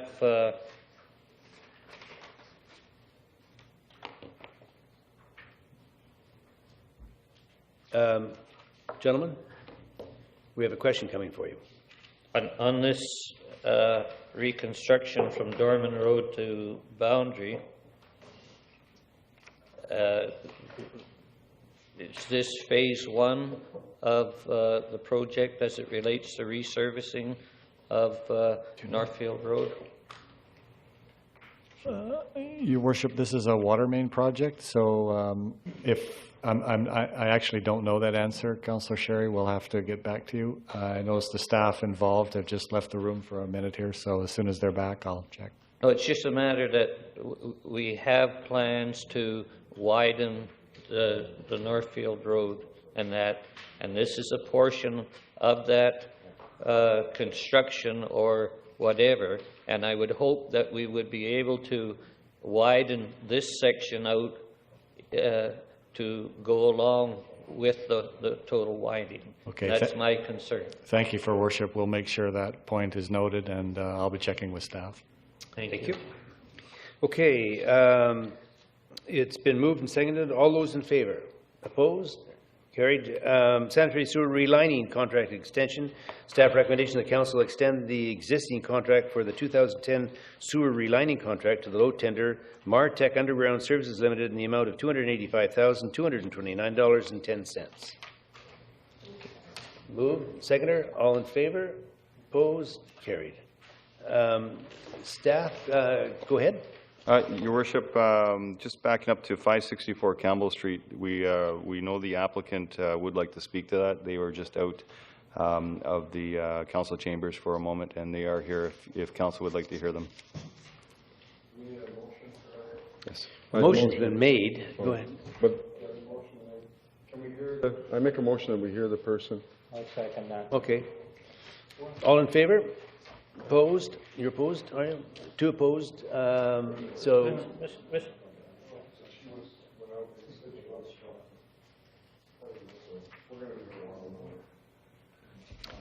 Okay. Welcome. So good evening, Your Worship and City Councillors. I just, unfortunately, I had to miss a part of discussion because I had to be with my young baby. And so I just wanted to give a little bit more information about the property in question, which we're discussing.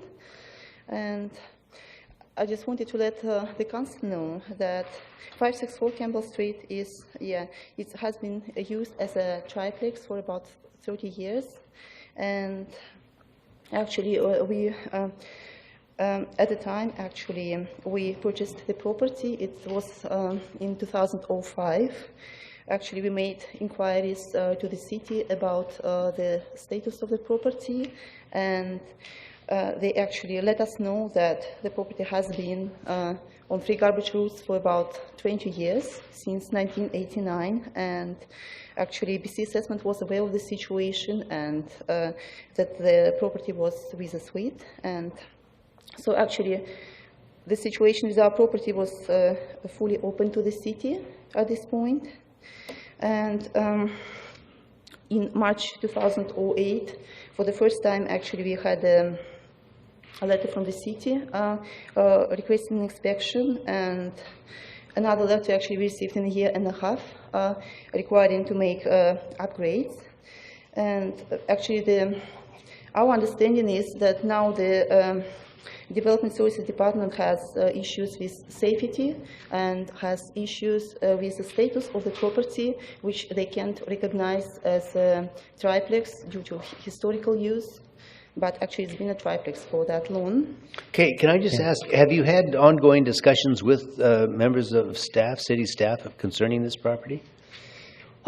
Yes, we are trying to discuss that since December. Trying to discuss. And actually, it's a little bit complicated because actually there is no straightforward procedure for our case because we are zoned commercial and there is some history to that. So at this point, actually, the only option we have, as it appears that city is comfortable with, is to consider a possibility of living in one secondary suite in a basement and treating us as a single-family house. Because actually, the city doesn't recognize the status of our house as a triplex. In order to retain the triplex in use, we have to actually do a very extensive innovation, actually in full compliance with the BC Code, including the installation of sprinkler, and this is actually not economically possible given the level of rents we actually have, because the building is used as affordable housing. It's located right downtown, actually very close to all services, and we would like to keep it as affordable rentals. You understand what notice on title is. It doesn't require you to do anything or make any changes. It goes on the title that if and when you sell the property, any buyer would know that that is not illegal suites in there. So you are not required to do anything in the meantime. You're not required to change anything. I think staff should. Yeah, I think we should get staff involved to make a comment on it. Your Worship, just further to that, and I'll pass it on to Mr. Seward, but if these upgrades aren't done, they are safety issues. Okay. And while at this time there's only a notice on title, if the upgrades aren't done, then staff would be asking council to consider taking action to rectify the safety issues at a later date. That's not Your Worship, the property in question is zoned to allow for a threeplex. It was built as a single-family dwelling. It is believed, the delegation has done some research and believed that an additional suite was added in the mid-60s and possibly an additional, further additional suite, the third one, in the late 60s. The fact is, as Mr. Kenning has pointed out, there are safety deficiencies. We've worked with the owner for a period of time here, a year and a half, to say, let's move forward getting the safety deficiencies rectified immediately, which is lack of proper smoke detectors and lack of proper exits, windows in the bedroom. If she can go ahead and get that done, then she has a decision to make if she wishes to retain the 3 units and the substantial upgrading for the 3 units, or if she wants to revert it to a house with a suite, and the notice on title would stay on house with a suite, and it could remain once the safety deficiencies have been corrected. And I believe the delegation has said she's prepared to do that work, but she has a difficult decision to make if she wants to pursue 2 units or 3 units. That said, as we still recommended the notice and title go forward because there are the safety deficiencies and she needs to move forward with rectifying. Councillor Unger, do you have? No, that's it. Okay. And we've already. Yeah.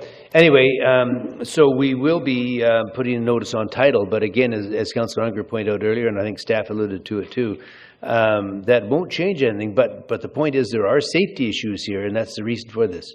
No, actually, we are more than willing actually to meet the minimum safety requirements, but it's a little bit more than that, because actually, well, the building was done 30 years ago, and I think the requirement is to be into full compliance with the code, as you know, if we're doing just a new conversion right now. Well, a lot of these issues are complaint-driven, unfortunately, and so that means that just because it wasn't found earlier and pre-existed for maybe several years, it doesn't make it right or legal. That's the problem.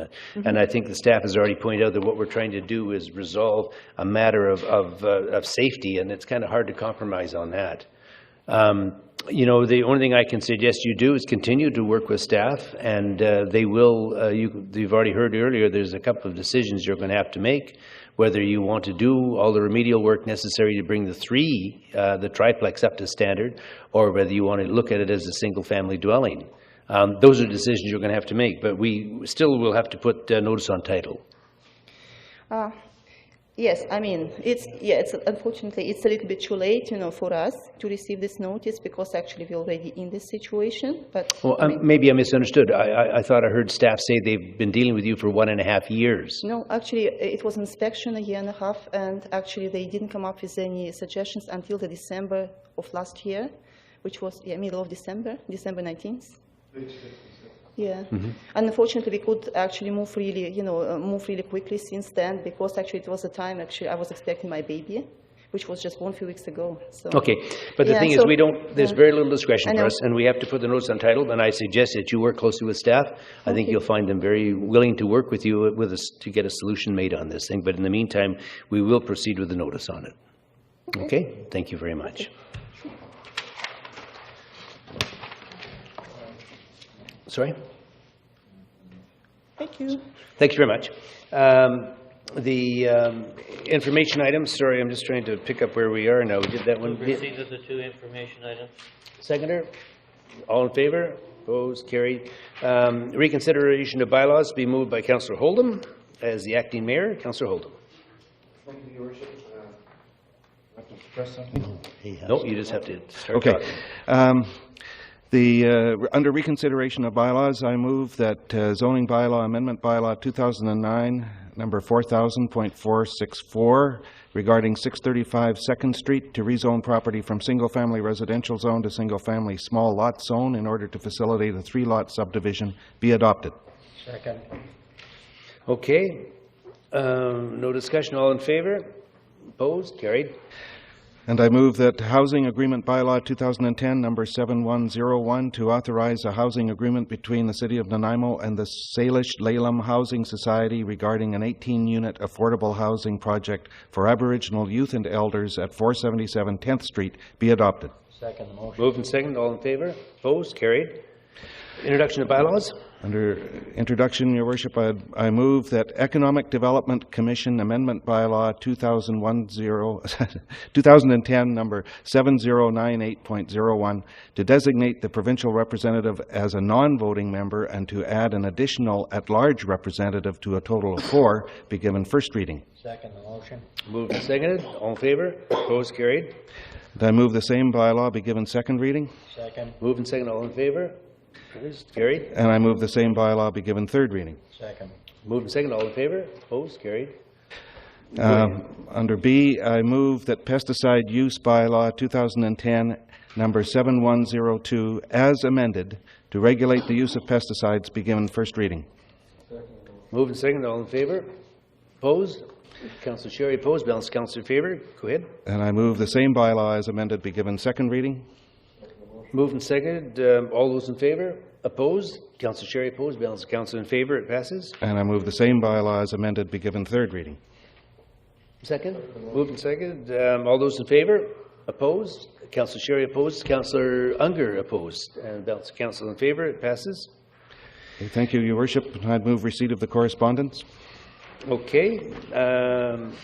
Just for clarification, Councillor Unger, you did vote in favor of the second reading, but not on the third. Is that correct? Okay, fine. So I want to make sure I'd counted it correctly. Get it to the decisions. That's fine. introduction of development bylaws we've done with, and go into correspondence. Move receipt. Okay. Any business arising out of the correspondence that we need to deal with? Yes, Your Worship.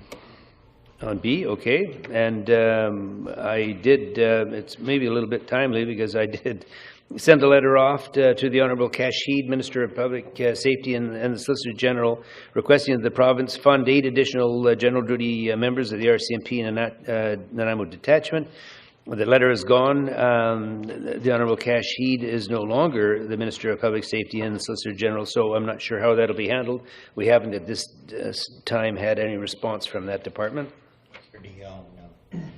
I'm sorry? Your Worship. Mike Dion. Your key is on. Is that what Mike DeYoung is now the minister. Okay.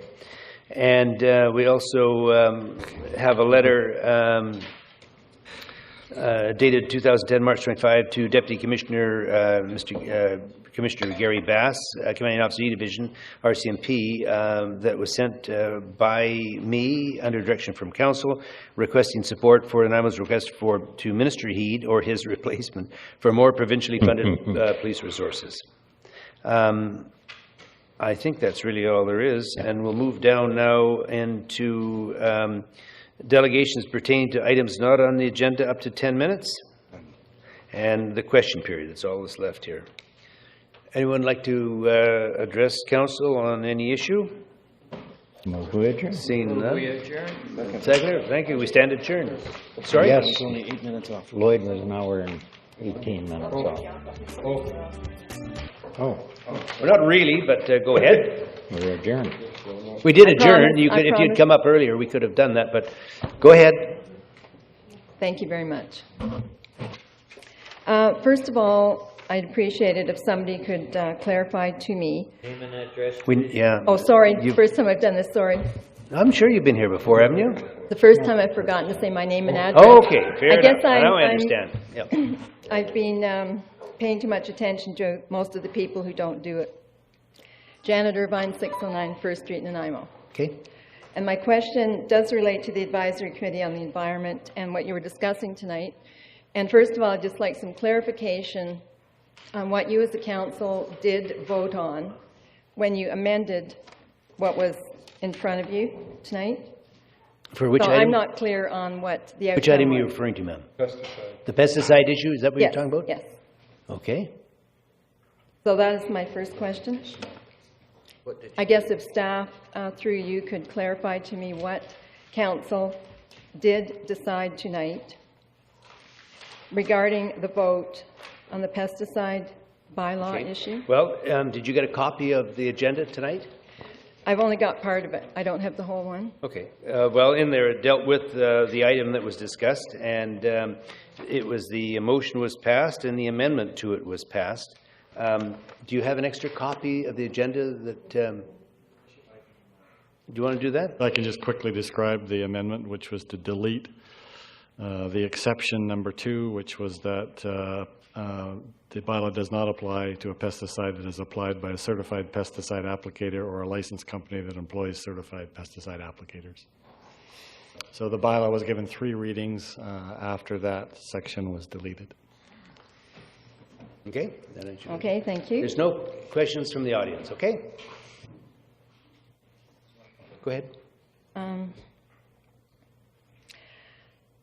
I noted tonight that Councillor Kipp, who is the chair of that committee, did refer to the precautionary principle.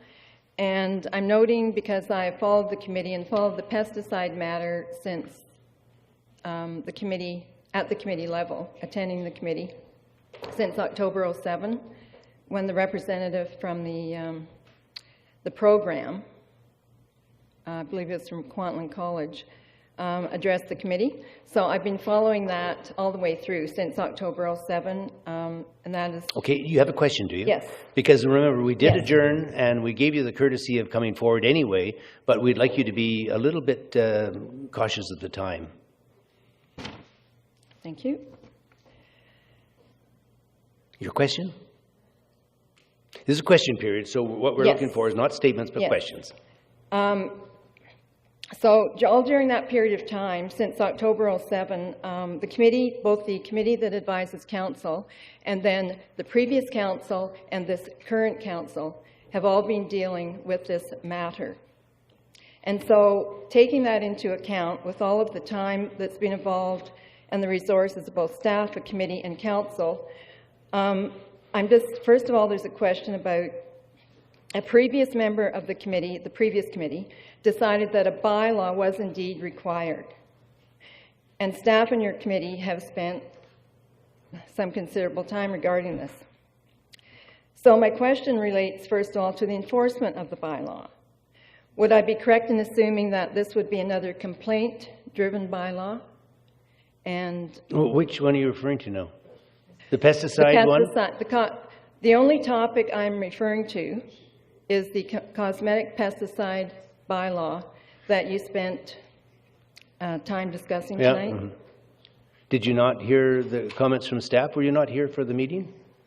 The staff did comment on it, that one concern that the staff has is that there is a limited amount of expertise on Nanaimo City staff to enforce all these different ones. So that's part of the review that will be taking place on it, just how it'll be implemented. Do you want to say something, Councillor? Yeah, actually, and there is provincial law that mandates how these are applied to. So the Ministry of Environment does look at the applicators, their licensing and things, but it's not really an enforcement at that point. They do know what people are spraying and who's putting it on.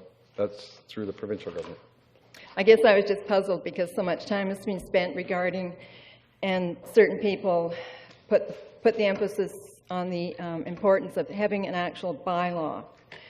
So, as most of you know, when you have a bylaw, you have to think about how you're going to enforce it. So Right. I was You're absolutely picturing, right on that. I was picturing one resident having to file a complaint with the city that his neighbor was using one of these restricted products on his flowers and lawn.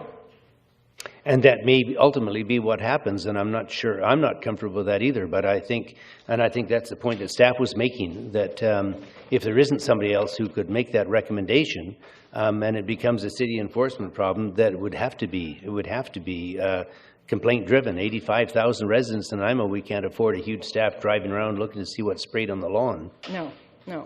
And unfortunately, to answer your question, when staff was speaking, I could not hear clearly from where I was sitting. Okay. As to what they're saying. Yeah, because they just described it in length. It just seems a little redundant to repeat it all again, that's all. But if you missed it, we'll do so. Right. I just have one final note on that. Okay, and then I think most of the council will disappear, so you might want to make the final point. This relates to the committee itself, the committee that provides you with advice. And in reviewing some minutes recently of committee meetings that took place this year, and it was the January 13th meeting, the minutes reflect that a committee member noted that the majority of complaints received by the city are complaints that are health-related, not environmental. And that is when that committee, the committee member who said that was here tonight speaking to you as a delegate on the pesticide matter. And the quote that I have from the January 13th minutes of hers, she was referring to the wood smoke related matter. That somehow, so what's your question, the quote please? that's in the minutes of a delegate that was here tonight that's a member of your advisory committee who spoke on the pesticide issue. After reading that's in the minutes of the January 13th meeting, I'm afraid This is a committee meeting you're talking about. Pardon me? A committee meeting? Is that what you're referring to? The Advisory Committee on the Environment is the only committee and they had I'm something in their speaking about. minutes that... And I'm speaking specifically about Okay, and your the question. January 13th What's your question on meeting. that? Okay. And as a citizen, I'm not representing industry or anybody else. I'm a citizen. That doesn't give me much confidence, I'm afraid, in the rationale of some of these committee members who are providing you with advice. It seems to be so selective, and I guess nobody can really answer that question, but it's a big question that needs to be answered. Thank you very much for your time. Thank you. Your Worship, I'd like to... Are you sure you want to... Irvine, is an education program. Yes. In the previous budget, the council put $25,000 into education. Yes. The committee is working with WaterSmart and trying to educate people. That's the issue. Versus bylaw through enforcement, it is hopefully people will buy into the process. And I think that's what the committee has really pushed for, that we educate people and get compliance through buy-in versus bylaw. Yes, I'm aware of that, and I fully understand and appreciate that. The education and awareness in a lot of these environmental matters, et cetera, and trying to change people's behavior are so important. Thank you. Thank you very much. Second the motion to adjourn, second. Second again. My God.